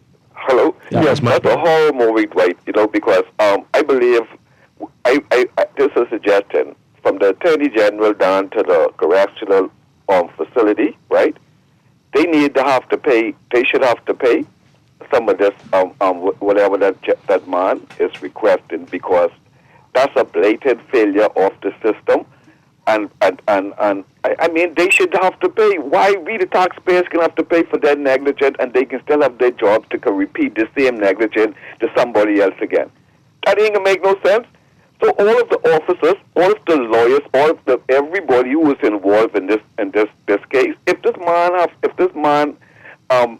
have to be paid the money he paid that he's suggesting he's entitled of, then the people that are responsible for this action need to have to face some of these consequences, right? Yeah. It just can't be the taxpayers. My goodness. Yeah. It's terrible. This is terrible. And who's to say there isn't any more person sitting down in that prison waiting for the same situation to come? We didn't see this played out Many times. Many times. Mm-hmm. So what is going on in the Attorney General and the prosecution office and in these something is And in the police wrong. force, in the police force, this tactic has been going on from. This is insane. It has to stop. Especially in the police force, man. This is terribly sickening, man. Yeah. Have a nice day. Thank you so much. And there has to Appreciate be consequences to Dwight. Because, what should happen now, every single confession that they have put on record connected to those police officers could be challenged. Wow. Every single one. So that really puts the police force in a bad situation. And there has to be consequences because nothing's going to change if we just keep moving officers from one place and putting them to another place without really letting them feel the consequences of their actions. You're only moving the problem from one place to another one. Mm-hmm. Let's take some more calls. Good morning, caller. You're on the air. Yeah, Dwight, how y'all doing? Doing well. Good morning. Man, let me tell you something. That situation just hearing about that make me sick to my stomach. Let me tell you something. As you guys mentioned, you'd be surprised to know how many people right up there at that Foxville prison may be under the same gun, may be under the same situation. Let me explain something to you. I believe that it starts from the moment that person was arrested, those officers who were involved in that. There needs to be some accountability. I don't care if they retired. I don't care if they left. I don't care what the situation may be. They need to find them. And the government needs to bring charges against them. The Attorney General office need to be brought charges against them, because obviously those who were involved, those who wrote the report, there's a paper trail, so we know who they are. So all we need to do now is push it to the point where the government now push this thing. Because if I was that brother, let me tell you, $7 million is a joke. Mm-hmm. I got in for 50 or more. Wow. Yeah. Thank you very much. Appreciate it. And it's a lot of people. There's been a lot of AGs since 2010. There's been a lot of other folks. Again, there's some serious judges who've like my head is spinning. How do you deny somebody the right to counsel? My God. Wow. We've got a lot of your text messages coming in. We'll get to those in a bit, but let's hear from you, caller. Good morning. You're live on the air. Dwight and Questa, good morning. Hi, good morning. I'm sometimes when I think of that quote that Martin Luther King was often quote when he said, "The arc of the moral universe is long, but it bends towards justice." I sometimes wonder if he was thinking about the Bahamas, because if he was wrong. It doesn't feel that way in the Bahamas. It doesn't feel as if, like the priest said the other day, that, social justice seems to be something that is meted based on class. If that man had money and a name and a title, that would have never happened to him. And it is sad when nobody knows your name and the system, people in the system who can make a difference on your part, they ignore you. I believe that there is a substantive role, I said this before, for the church to play in this vacuum of social justice that the Bahamas is experiencing. There is a substantial shortage of moral justice and equitable justice in the Bahamas. And if Christianity is what it is said to be, Jesus was a man of social justice also. And to the extent that you don't hear enough, like the priest said, you don't hear enough people championing the cause of the poor, the disadvantaged, the disrespected, and the lost in this country, it's really sad. I close by pointing this out, Dwight. This concept where justice is so delayed. Look at the other day when certain police officers were seen on camera that was said to be investigated. They get back to us on that. And just the other day, there was an example of alleged planting of evidence in someone's yard, and they were supposed to button back to us on that. And to the extent that some of these cases, to me, appear to be evidential, in that it's caught on camera, why is it there's such a delay in even charging these persons or bringing them before the court? And that is give you a good example as to how broken the system is. And until we are willing and prepared, and not just ordinary everyday people, can you imagine if people, other voices in this country, leaders who have real voices would speak out and speak up? Do you imagine the difference we can make in this country? Okay. All right. Thank you very much. Thank you very much. That example, though, that matter is a little more complicated. That appears that it wasn't what it seemed. But we do get the point you're trying to make. Right. Sure. Which also really lends some credence to what I said earlier, that they give us this information with the expectation that there would be no follow-up. They say, hey, I'm going to investigate and get back to you. Yeah. But it does seem like that. Yeah. Exactly so. Countless matters we're waiting to hear exactly what happened. Right. So when do you get back? Right. Unbelievable. Yeah. Let's take this final call, and then I want to read these messages. Good morning. You're on the air. Are you there? No? Okay. Let's get to the messages. This person says here, we've got no proper investigation by the police. Again, that's a text.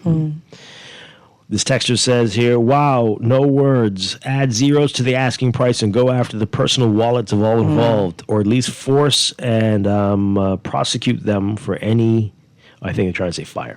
Fire and prosecute them for the role they played in this poor man's misfortune. This is a black eye on the police department, legal straight up to the government. All aspects of our law enforcement let him down. This shows that they didn't care to get the right person. If you have no money or anyone on your side, they will lose you in the system. While this happens daily to people unable to afford an attorney. Wow. Wow. This texture says here, millions being spent by the government to be reelected, but nothing being done to improve B-Docs. Things that make you go, Well, sadly, whenever we talk about that, there are people calling in to say these dirty dogs deserve everything they get, blah, blah, blah, right? So that kind of mentality. And then, again, you've got innocent people in there. Yeah. Not that just because you're guilty, you deserve this too. Right. But innocent people in there as well, suffering in this horrible way. Yeah. Yeah. So we've got to do better. Wow. No matter how much anger you have about the violent nature or the horribleness of the crime, you can't treat people like this. You've got to be better than them. Exactly. Right? Wow. You've got to be better than them. Show them there is a better way to treat people so that if they get out, they'll finally see the light. Hopefully. Hopefully. But when you have blood in your eyes, I guess all you see is red. But I think, like, even more important to White is making sure that the right person is convicted for the crime, not just trying to close a case by pinning it on someone, but because then you leave the person that actually did it in society to wreak more havoc. Yeah. So that's crazy. Wow. This texture says here, this is the reason why I try my best to stay out of the court system. Okay. I don't blame you. Well, I mean, some people don't make it easy, though. Right? Some, as they say, clearly you want me to catch a case. I think this is what they mean. That's right. That's how they use it. Catch a case. Catch a yeah, crime? yeah. Okay, because you never know. That's not what that means. Anyway, they fail us every day. Courts, police, hospital, failing us every day. I'm afraid for my children in this country. Oh, boy. Wow. Dwight and Duquesne, regrettably, the cycle will continue. I can assure you all the parties involved will remain and will not be dealt with.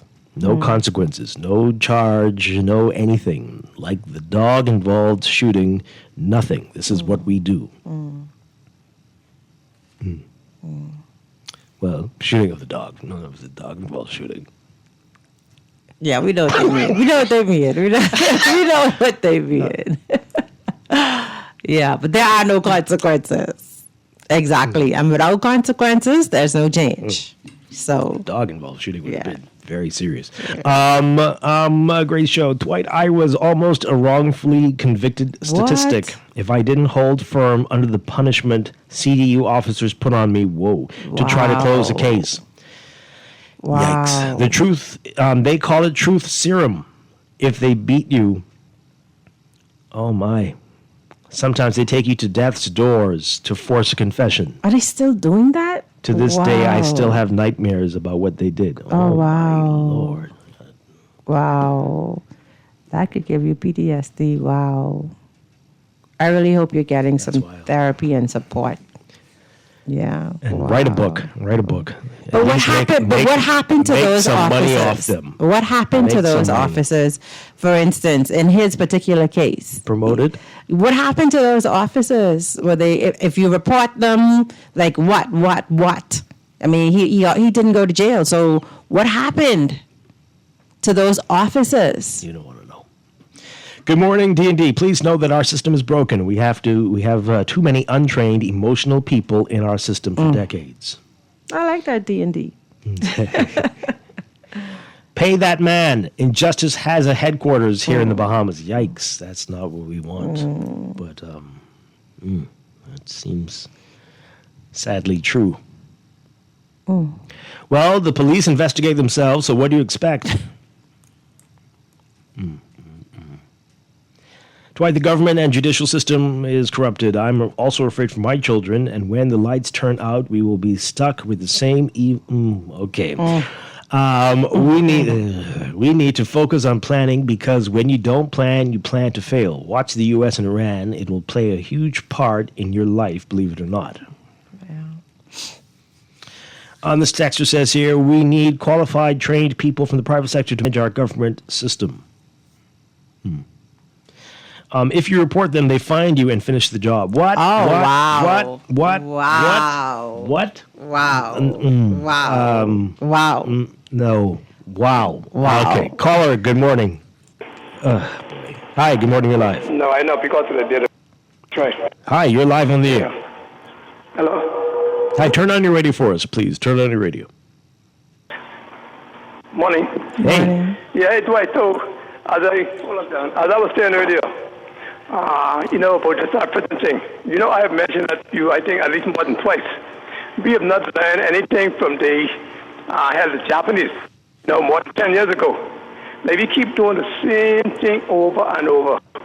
When they're going to find management for the prison, sorry. Oops.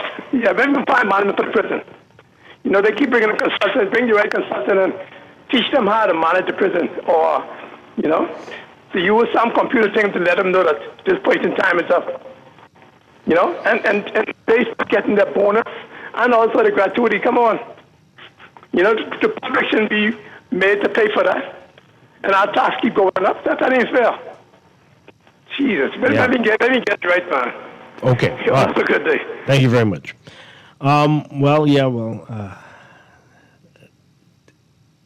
That's important what you're saying. But again, this is even bigger than that, right? Sending the wrong people there is just unbelievable. Yeah, unbelievable. Well, we will keep you posted on this story, definitely. My goodness.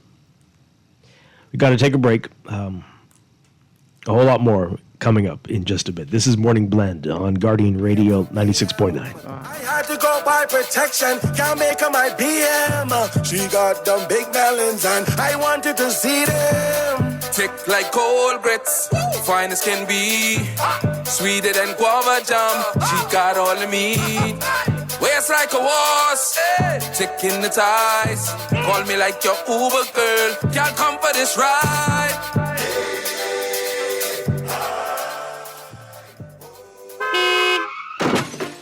No one likes a fender bender. Oh, man. From a little scratch to a full mashup, NUA Insurance has got you covered with auto insurance tailored to fit your needs and budget. For affordable rates with free on-site accident assistance, visit us online or in branch and just ask us. NUA Insurance. Ask us because we've got you covered. Marcos is so back. Don't think small, think big. The big XL deal at Marcos Pizza is just $16.50. One extra large, one topping pizza you'll love at a great price. Big nights need big pizza. Made with our founder's signature sauce, fresh cheese, and fresh dough. Taste the freshness in every slice. Big slices, big flavor, big value. Order now at MarcosPizzaBahamas.com. Go big tonight with Marcos. Put more money back in your pocket with the Fidelity Debt Consolidation Loan. Why pay more when you can pay less? Reduce your monthly debt payments down to one low, easy payment. Apply for a Fidelity Debt Consolidation Loan today. Call 356-7764.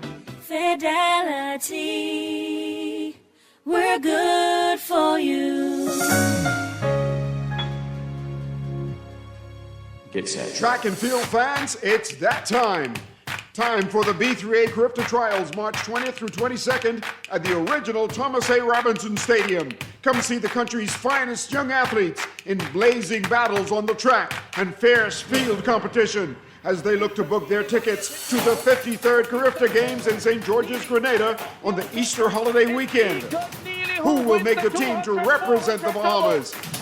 Be there for the B3A Carifta Trials, March 20th through 22nd at the original Thomas A. Robinson Stadium. Competition starts at 5 p.m. on Friday, March 20th and 3 p.m. on Saturday and Sunday, March 21st and 22nd. General admission, $12. Children under 12, $8. $20 VIP. 3-day passes are $34 general admission, $20 children under 12, and $58 for a 3-day VIP pass. The B3A Carifta Trials, March 20th through 22nd. Don't you miss it. This is Guardian Radio 96.9 FM, streaming on GuardianTalkRadio.com and the Guardian Radio app, Nassau, Bahamas. The views and opinions of the hosts and guests are their own and do not necessarily reflect the views of the management and staff of Guardian Radio. Wake up, it's a new day. Wake up, it's a new day.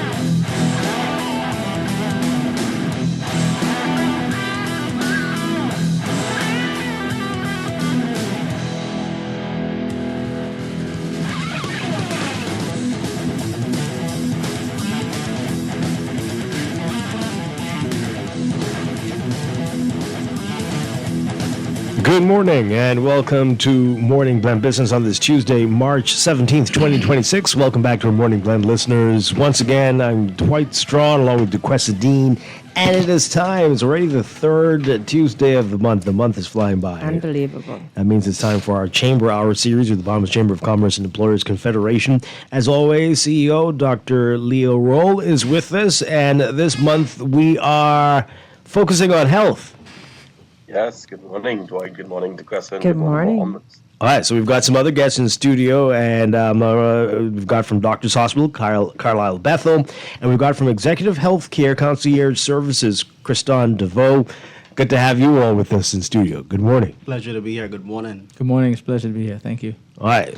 So, Dr. Leroy, I guess you start us off. Let us know this month's focus, and then we'll talk to Carlisle and Kriston. Sure. So, Dwight, as you know, the Chamber Hour was originally designed to, one, highlight initiatives or events that are happening chamber-wise, but we've also used it as an opportunity to highlight members as a part of their member benefits. And with this month being Colon Cancer Awareness Month, we just wanted to focus not so much on cancer, but on health on the whole, and so, addressing the whole man. And we thought it fitting to bring two of our members that are in that space and that have helped the chamber along the way in terms of any types of initiatives, events, health fairs, we consider trade show, etc. And so Carlisle Bethel and Kriston are in studio, and they are going to speak to us about health and about their individual businesses or up to the places that they work for, and how one, chamber members can either benefit or what it means to be a chamber member in that space. Okay, wonderful. Let's start with you, Kriston DeVoe. Executive Healthcare Concierge Services. All right, so you were telling us off here that you are a registered nurse. Yes. So how long have you been a nurse? Yeah, so this year makes 7 years since I've been a registered nurse, licensed with the Bahamas Nursing Council. Okay, wonderful. Yes. So what made you decide to do this, to start this business? Well, during the pandemic, when persons were uncertain of the unknown, I, along with a colleague, was just talking about how nurses can get out there and enhance, right, public health in our country during that crucial time, right? So while businesses were popping up around the country offering COVID-19 testing, I said, you know what, that's a good idea for me to actually try to be a business that provides rapid antigen COVID-19 testing during the pandemic as well. Mm-hmm. And then the pandemic, of course, went away, right? So I said, instead of just stopping the business with COVID-19, I'll continue on and offer concierge services along the lines of my specialty. Mm-hmm. So what does that look like? 'Cause, I originally thought it was like home care. And so tell us, what does that concierge service look like? Yeah, so with our company, we provide services that enhance health and wellness in our country, thus overall promoting public health, right? So I wish to highlight three services that our company offer. One, healthcare consultation, right? This means as a registered nurse, and also that I partner with physicians, we can hear clients' concerns, health and wellness concerns, and we could guide them accordingly.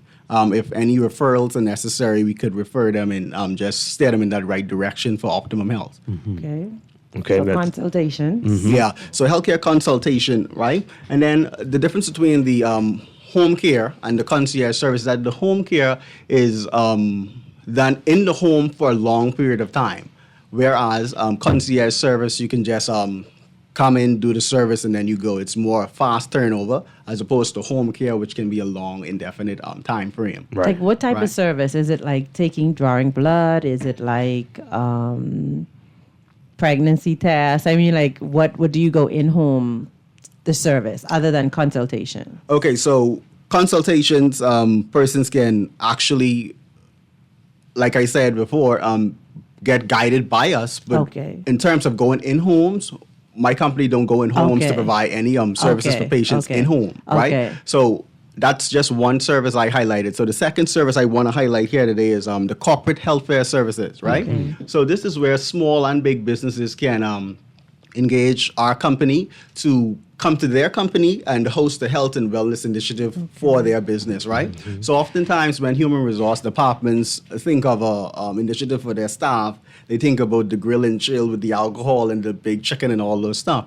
But we can actually come to your company, test blood pressure, blood sugar, distribute health and goodie bags, and they just have healthcare consultations with your staff on the spot. Nice. Right? Okay, so that's Yes. two, and then one more. Yes, the last one is first responder services, right? Okay. So we have a lot of large events that happen around town, right? Whether it's birthday parties, concerts, etc.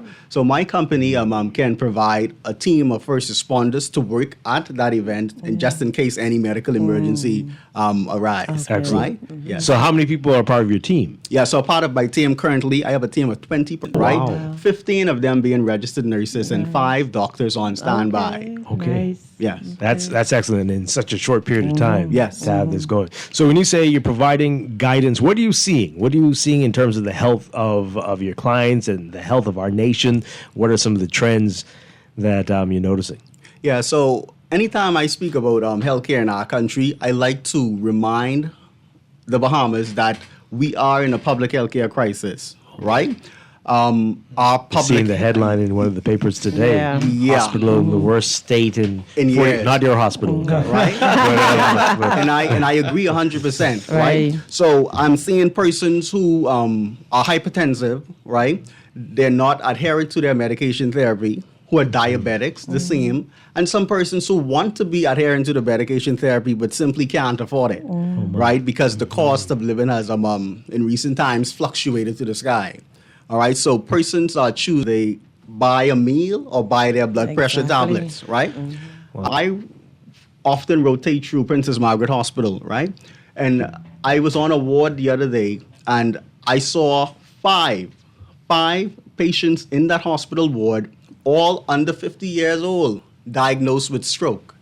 Oh, right? gosh. And all these are men in our country diagnosed with stroke. So that raised an alarm in my mind, right? And then also because in our country, every single corner you turn, we have a fast food restaurant, you know, just pumping grease into the bloodstream. Next to a liquor store. All right? Yes, right? So these are the healthcare challenges we're going to continue to have unless we do something about it in our public healthcare system. Yeah. So when you see that in a client and a patient, what can you do?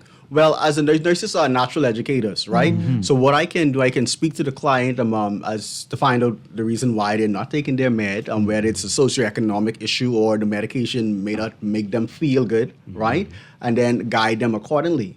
But I always encourage patients to consult with their healthcare physician to determine the best treatment for them and also to adhere and to trust the medical advice, right? And then if they can't afford the medication, for example, then I would advise them to go to social services, right, to see if they can get some type of help, right?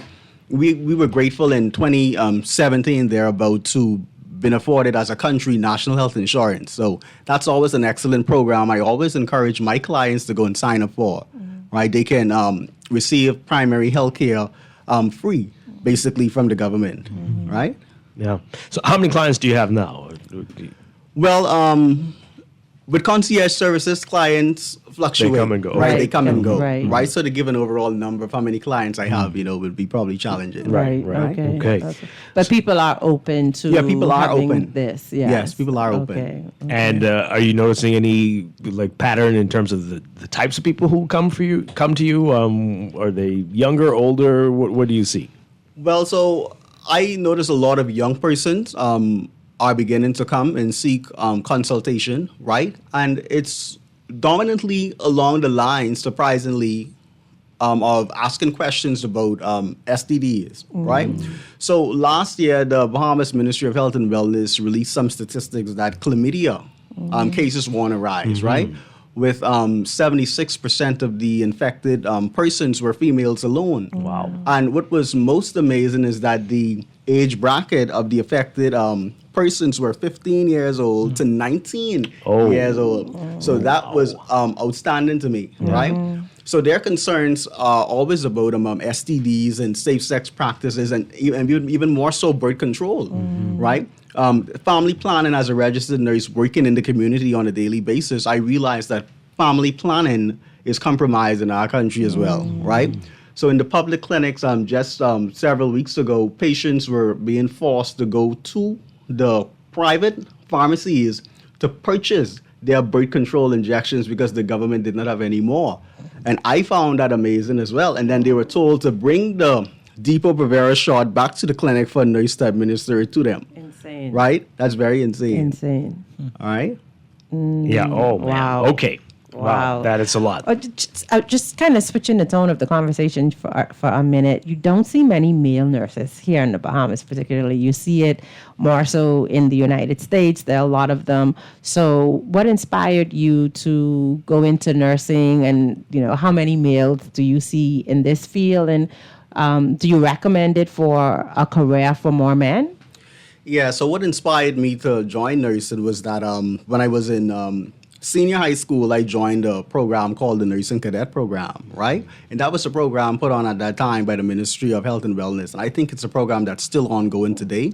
And I joined, and I was the only male, actually, in it against 8 females from my high school at that time, the great C.R. Walker Senior High School, right? So being in that program gave me the opportunity to go to the hospital and the public clinics and work side by side with registered nurses. And I got firsthand insight on the job of a nurse. I said that this is what I wanted to do. Wow. Because while the doctor could just walk in, write physician orders, and then leave, the nurse is at the bedside of that patient to see the patient recover, right? From the time they come in to the time they leave. So I decided that this was the route for me to take. And then also at that time, my parents could not have afforded to send me to no medical school or anywhere. So as a nursing cadet member, I had first preference to the nursing grant scholarship, which I embraced at that time. Right? Any idea how many other men there are? Yeah, so we have in the Bahamas less than 50 male Bahamian, right? Okay. Because the government has been bringing in Filipinos, Africans from around the world to help with our healthcare system, right? But less than 50 Bahamian male registered nurses. I would like to always also emphasize that discrimination against male nurses in the Commonwealth of the Bahamas is still highly prevalent, especially in our public hospitals. Explain that, discrimination. Right? So I've experienced discrimination and marginalization as well, right? So from patients or from other medical professionals? Actually, from other medical professionals and even my supervisors and managers who are supposed to be fostering me and nurturing me in the profession, they are marginalizing and discriminating me as a male registered nurse. Give us an example of what that would look like, a discriminatory practice. Okay, so for example, you're already young, right? You're male and you're black at that, and you're coming into the healthcare system with a bachelor's degree, right? Bear in mind that we still have nurses in our system who only have an associate's degree or sometimes a diploma. Although they were fortunate enough to make it to the managerial level, sometimes you're coming in with a higher qualification than them, so that's the first problem, right? Wow. And then some of our senior female nursing officers or nursing managers are still of the view that males should not be nursing in female wards, right? But the world has gone past that long time, right? So that's an example I can give you. Wow. You say you're still working with the hospital? Yeah, I still work through the hospital. Yes. So you might be next time you're in there might be a little challenging. Yeah, that's but Kristan DeVoe, wow, great stuff. We'll get back to you in a bit about chamber benefits for chamber members. Yes. All right. So Carlisle Bethel, Doctors Hospital. How long you've been there for a little while now, right? For about 2 years. Yeah. Remind folks what you do at Doctors Hospital. Thanks, Dwight. Good morning. Good morning, Bahamas. So I'm a director at the Chamber of Commerce, and I am the manager of finance and LAMP at Doctors Hospital. LAMP is the Loyalty Advantage Membership Program. Right. And essentially what that is a healthcare membership program where Doctors Hospital, similar to a phone plan of bundling different services together, you get your minutes, your text, your roaming, your this, your that, and you use them at different levels each month depending on what your activity is. Right. We bundle a number of key core services that individuals normally need to stay on top of their health day to day, and we put those in at a low cost, low barrier, no barrier. There are no barriers to entry for pre-existing conditions, age caps, things like that, and we bundle them together into a membership plan. We offer those for individuals. We are able to bundle them and create tailor-made plans for businesses and groups. And so if you have a business, for example, that wants to offer a healthcare benefit for their staff, and traditional healthcare plans may be out of reach for many of them, because what we find is that, especially for larger businesses where they have different tiers of staff, you may have managers and upper managers with the group health plan, but line staff and new employees may not be willing or able to commit to the premium cost. Right. LAMP offers an alternative healthcare benefit that can be cost effective and tailored directly to which your company needs. And because we are the provider of the service, we're not a financial services company, we're not an insurance company, we don't offer insurance, but because we are the healthcare provider, we're able to come in, speak with your HR department, your CFO, your financial controller, find out what the budget is, what the needs are, and we can then put together a plan that works directly for that particular group or those individuals. And so, so you cater it. I didn't even know that they did groups. We do groups, and we have groups as large. One of our largest groups is over 600 employees. I was going to ask you what the response has been like. Yeah, it's been wonderful, because our job is I always tell my team, our job is to keep people out of the hospital. We want to keep our members out of the hospital, and the way we do that is simply by providing access to the services people need day to day.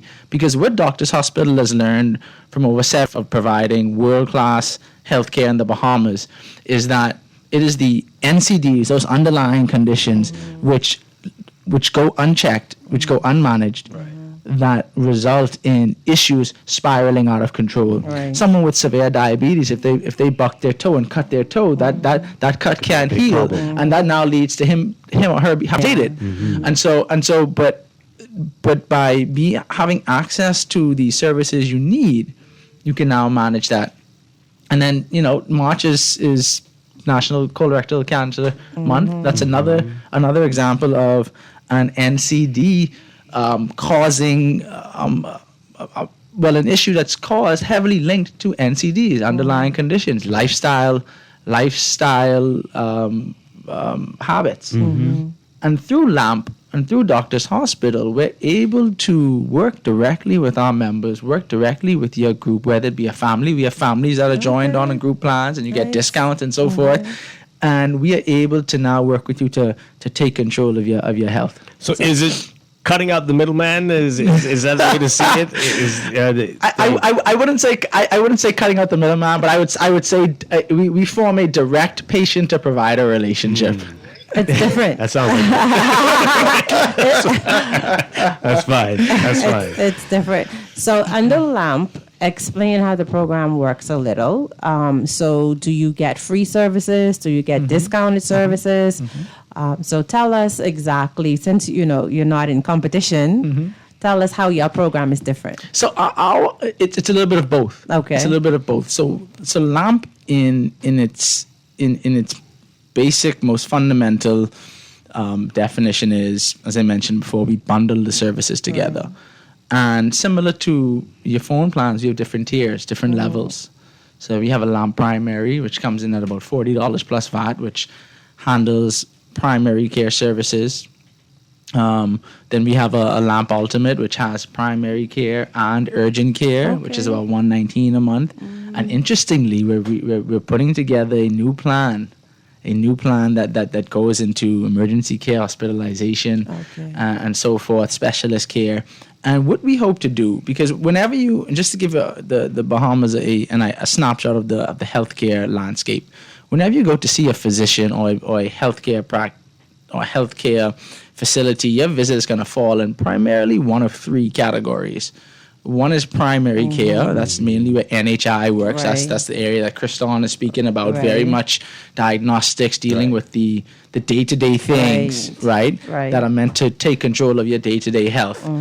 Then you have urgent care. These are the things that impact people day to day. These are the things that people normally call out of work sick for, right? Maybe a bad headache, an infection, a muscle sprain, a strain, ear infection, eye infection, things like that. And they have to go to a clinic to get that addressed by a physician. It does not require hospitalization. Their life or limb is not threatened. Right. Then you have emergency care, or what physicians may refer to as tertiary care. This requires hospitalization, or this requires you to go to an emergency room. These are things like heart attacks, strokes, things like that, where the ambulance have to come and get you. Get out the way. Every second counts. We gotta see up. We gotta see urgent. Urgent. It's an emergency, and so 9 times out of 10, your visit's going to fall into one of those areas. Right. The majority of visits fall in primary and urgent. But the emergency care is the high risk things where one visit may cost in the thousands. And so the objective and the goal is to avoid or reduce the risk of those high cost visits. And the majority of those visits are not caused by accidents or trauma. They're caused by unchecked diabetes, hypertension, lifestyle things. And so if you can manage those, if you can take those under control, then you can reduce your financial burden, because my profession is really and truly investment advisory, financial planning, wealth management. But I saw the connection of healthcare and finance together, and so I see how this directly links to the financial wealth and well-being of a person and a company. So along the same lines, I mean, it sounds like you're offering almost everything, but is there anything that LAMP can't do for you that LAMP doesn't offer? Right. So LAMP does not cover catastrophic emergency events. So if you have to come into the hospital and you have to be admitted, as in you have to be in the hospital for 7-10 days, right? It doesn't cover that, but there is a benefit that we have in there in the event of those things. So whenever you go to see, if you do end up in the hospital, you get 2 sets of bills. One is a bill that's your physician fees, and then one is the facility fees. And so a lot of times, when it comes to the inpatient cases, those are highly specialized cases. And so you need a highly specialized doctor. Those highly specialized doctors are not employed by Doctors Hospital. They use our facilities. They have their private practices. They work at this hospital, they work everywhere, right? Because they are highly specialized. And so when you come to Doctors Hospital, you get your physician fee for the physician, the specialized physician, and then you get the facility fees, the room and board, the gauze, the tape. We control the facility fees. Now, for our LAMP members, you get a 20% discount. We give you a 20% discount on those facility fees. And that could easily be in the thousands of dollars. Regardless of the tier, or does that percentage increase with each tier? Yeah, that's across the board, 20% across the board. Okay. Wow, that's great. So before we move from...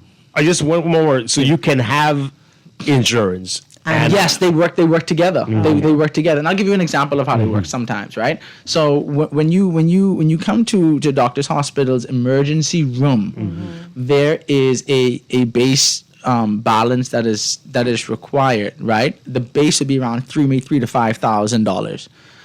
And that's because that's the average cost of an emergency room incident. When you come there, that's the average cost what we've seen over previous years. But what they also do is you also get a financial a projection of your visit if it's going to be more than that. They'll say, listen, based on what we see and what's here, this is going to be the projected cost to get financially cleared. Now, there are people that show up with insurance, but some insurances require you to pay the deposit down by yourself out of cash, and then they reimburse you on the back end. Right? For our LAMP members is if you have insurance and you are with LAMP, and we have people that have both, we drop that deposit to $500.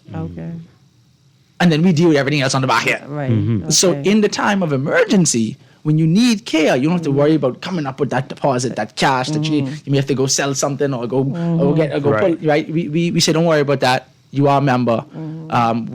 You are priority.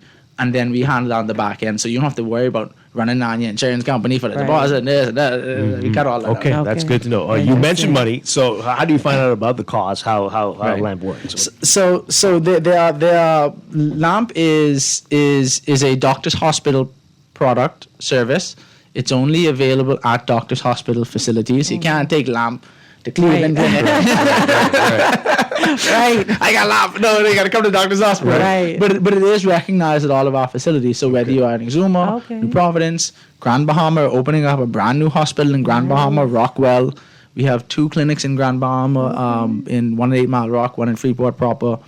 We have the Exuma Medical Center, and your lamp can be used at any of those locations. So even if you live in New Providence, if you go into Exuma for a trip, having a vacation, you got regatta coming up in April. You go there, you fall off. Dwight, you fall off your ATV. Not again. You party on the ATV, you fall off the ATV. You got to go to the clinic. I got lamp. You take care of boom, boom, boom. Right.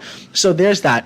You can find out more online. It's lamp.doctorshosp.com. Okay. You can email us lamp@doctorshosp.com, and or you can call us at 822-1009. Do you have any screening happening during this month under LAMP for colon? So we give a virtual colonoscopy. So with LAMP, with your membership, you get an MRI, a CT scan. You get a minimum. You get 2 of those free a year. And if you know the cost of those cost north of $1,000, right? So you get one of those, you already get your value out. Exactly.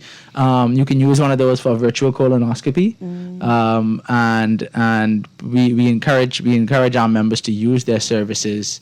And get a hold of your health, because knowledge is not a lot of times, a lot of issues, if they're caught early, you can cure them. Absolutely. At half the price, a fraction of the price. Yeah, absolutely. All right, so okay.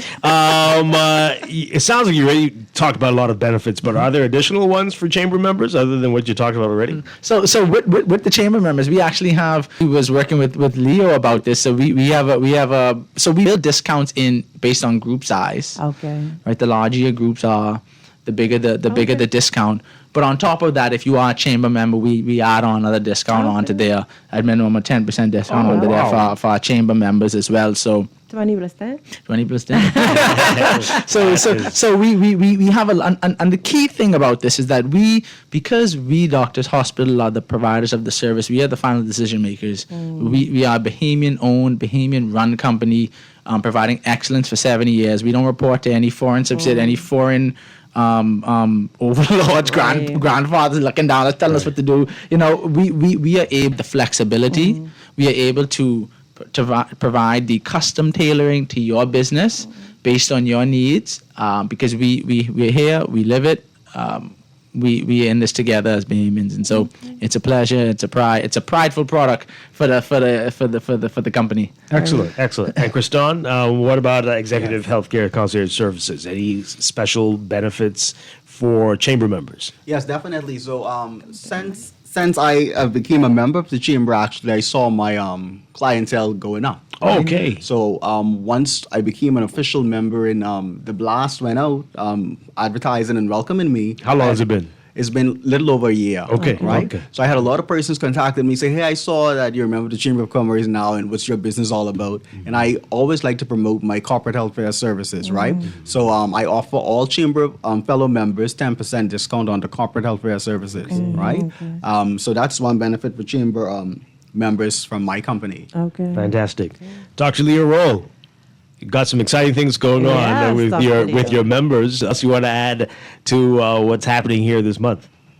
Really, I mean, Carlisle, we just wanted to have a focus on general health, and I've really been enjoying the conversation, and I always smile, Dwight, because you know what I'm about to say. I did teach Kriston at C.R. Walker, so it's I did know, right? Everyone. So this is becoming a pattern. Okay. Yes.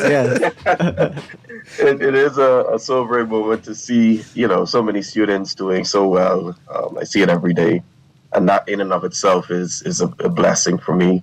And Carlisle Bethel, as he mentioned, was elected as a new BCC chamber director. And since he's been elected, he's been doing such an amazing job in helping us to grow partnerships and linkages. And so we just wanted to focus on health for the month of March. And so I'm happy to hear the conversation. Listen out for our pages. We have just finished curating what we would consider counting of events. And so we have a number of things lined up for the year that we intend to probably roll out by the end of this week. And so thank you to the members that came out, and thank you, Dwight, and of course, thank you, Bob. Okay. People want Contacts for everybody. Kriston, let everyone again know how to reach you and Executive Healthcare Concierge Services. Yes, so you can reach us via email, and we respond very promptly at executivehealthcareconcierge@gmail.com. Okay. Any phone numbers, or is it just the best way to reach you? The best way to reach is via email. Okay. Then you'll go from there. Okay, wonderful. And Carla Bethel. So I'll give you, we have the website, the email, and the number. So the website is LAMP, LAMP, like a lamp, like a lamp, at doctorshosp.com, HOSP.com. Okay. Then the email is lamp@doctorshosp.com. You can call the office anytime from 8 to 5. That's 302-4635, 8 to 5, Monday to Friday. 302-4635. Or like you could do like my Grammy, say what's up. You can WhatsApp us. You can WhatsApp us at 822-1009. Okay. Now you did say lamp starts at about $40 plus VAT, correct? Okay, and do you have a starting price, or is No, it it varies dependent based on the okay. special case, right? I also want to share the website Yes. with you all, right? So it's www.execconcierge.com. That's execconcierge.com. Okay. Congratulations. Fantastic Thank stuff. you. Keep us posted on what you're doing, Kriston DeVoe. Excellent stuff. Again, it's Executive Healthcare Concierge Services, and Carlisle Bethel with Doctors Hospital, always doing great things. Thank you all so much. Pleasure. Dr. Leah Roll, I'll see you next month. Absolutely. Thank you so much, Dwight. All right, we're going to Take take care. a break. Thank you, Tessa. Yes. We'll be back. We've got a couple of minutes of Morning Blend business here. Stay with Guardian Radio 96.9.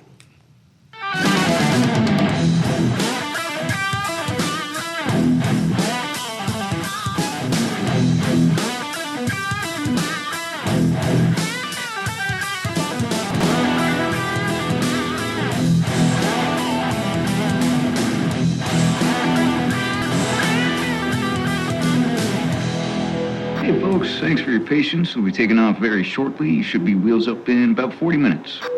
And due to a bumpy ride, snacks and beverage service has been suspended. AC is giving us some trouble. Sorry folks. And Wi-Fi is out. And so is the entertainment. Yeah, I'm sorry about the smell, folks. We are aware. I know. Just one more quick note. We are going to have to deplane. Come on! We're like the plane ride that isn't a nightmare. CG Atlantic Agents and Brokers. Good like that. Planning for retirement can be overwhelming, but with CFAL, it doesn't have to be. We offer tailor-made individual, group, and pension solutions that take the guesswork out of retirement planning. Whether it's for you or your company, don't leave your future to chance and let the trusted hands of CFAL's experts guide you toward peace of mind and financial stability. Low upfront costs and affordable monthly payments make it easy for you to build wealth so you can live well. Visit us at cfal.com to start on your path toward financial freedom. CFAL, growing wealth for future generations. West Plaza has so many stores, I've been trying to find a sensible way to list them all. There's CBS Bahamas, the Ashai Institute, BENC Snack World, Bamboo Shack Bahamas, there the Athlete's Foot and BTC, Games and More, John Bull, Fine Threads, Alive, Bahari, Dairy Queen, 700 Wines and Spirits, Sandy's, Clarkson, Island Luck, Starbucks and Lowe's Pharmacy, plus Marco's Pizza and Lorraine. Southwest Plaza, what a wide array of stores. Southwest Plaza, stop by today and explore.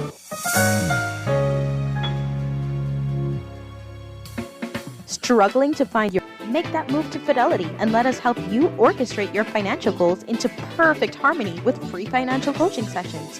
Make that move today. Call 356-7764. Fidelity, we're good for you. It's a milestone celebration at Nassau Tile. Join us March 23rd through the 28th for our 96th anniversary sale. We're celebrating with 20% off store-wide. Plus, get 25% off select wood look and large format porcelain and 30% off select 24 by 24 tiles. Visit our showroom on Dodgewell Street or call 322-2100. For every space, for every style, think Nassau Tile. At CFAL, we understand that a secure future is the greatest gift you can give your employees. That's why our tailor-made group pension pension solutions are designed to fit the needs of both large and small companies. With CFAL, you can provide the retirement you and your employees deserve, ensuring security for years to come. Join the many businesses that have already entrusted CFAL to create the right pension plan for their employees, and let us help you build a brighter future for your team. Visit us at cfal.com to get started on building wealth so you can live well. CFAL, growing wealth for future generations.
It's time for your morning business report brought to you by CFAL. Minister of Economic Affairs Michael Alquita says the government's decision to remove value-added tax off uncooked foods will ease the financial pressure on households and encourage consumer spending.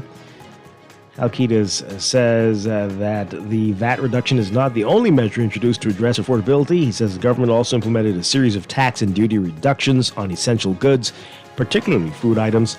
He says customs duties were eliminated on dozens of food categories, including vegetables, beans, soy milk, spinach, peppers, lettuce, cucumbers, carrots, cabbage, and other staple products. He was speaking in the Senate yesterday. He says that the worries over increases in the cost of living are not unique to the Bahamas, though, and that global surveys reveal that rising costs of goods worldwide is at the top of most people's minds.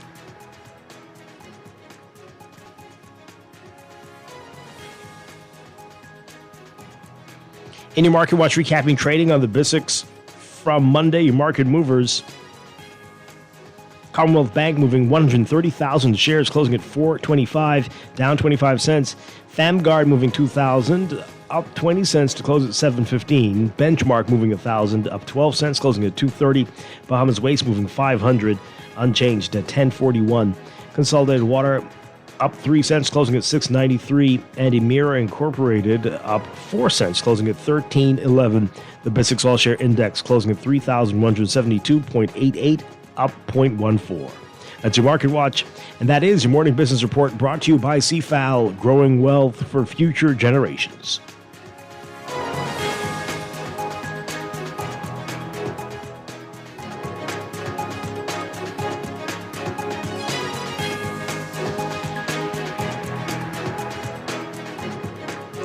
Okay, so we only have a few minutes left, and I've been promising this to the NHIA's response to the interview that we had with physician providers for national health insurance.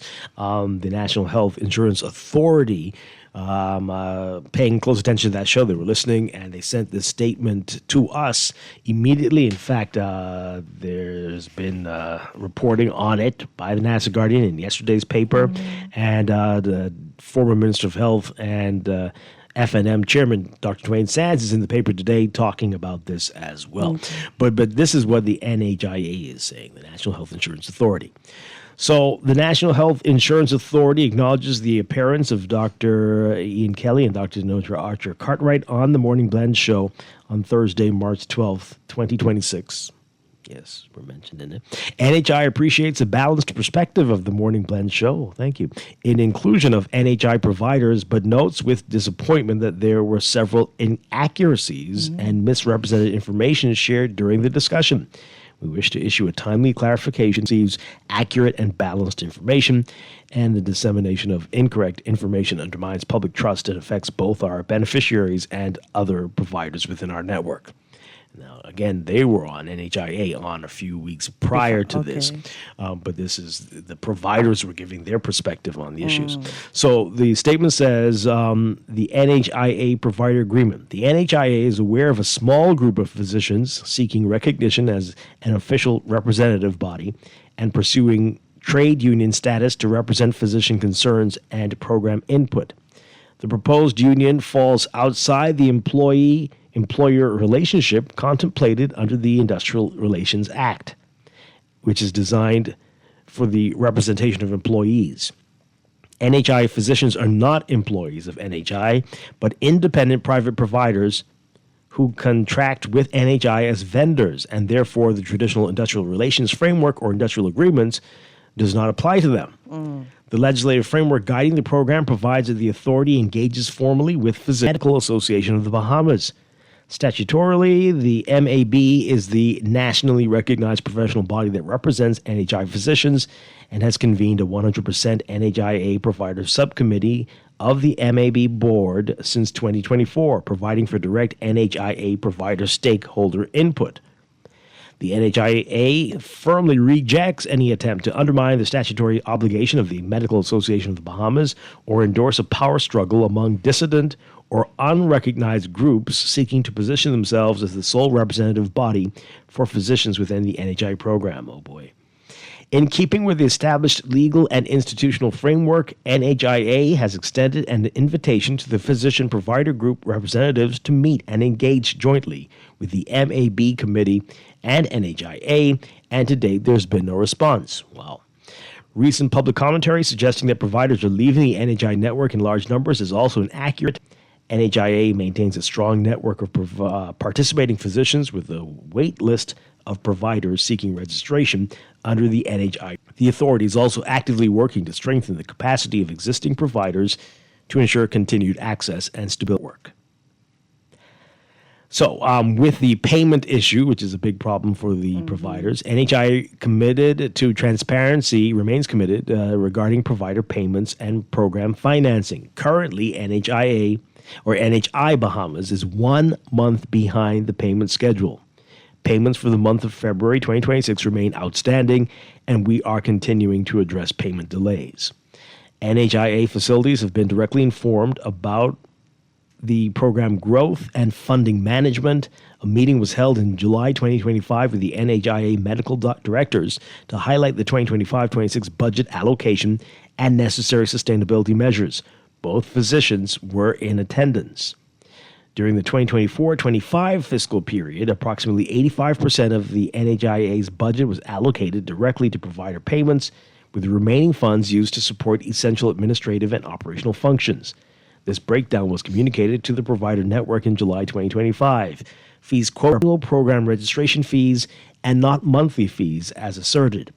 NHIA during the July 2025 providers meeting addressed the need for diverse funding for the program and continues to highlight and advocate for diverse and sustainable funding mechanisms. And really quickly, NHIA, this is about the physician accountability and program sustainability measures. NHIA has introduced several programs, updates designed to strengthen accountability and support the long-term sustainability of the program, including the annual lab benefit and provider reimbursement. And the wrap-up here saying that we understand that introducing reforms can create tension. However, these changes are necessary to protect access, uphold quality, and preserve the stability of our healthcare system. Making necessary adjustments now is responsible governance and ensures that NHI continues to serve Bahamians effectively both today and in the years ahead. Despite these changes, our commitment is unwavering. We will continue to engage with the medical community, continue to listen, and continue to act in the best interest of patients and providers alike, to put patients first, support our providers, and ensure that NHI remains a strong, sustainable national program for the Bahamas. Well, very interesting, and we'll see what the physicians say in response to that. It's been a couple of days. And hopefully they get to the table and work these things out together. Yeah, hopefully. Wow. Duquesa Dean. It was good to be here. Thank you. See you next week. Yes. Have a good one. I'll be back tomorrow morning with more Morning Blend and Morning Blend Business right here on Guardian Radio.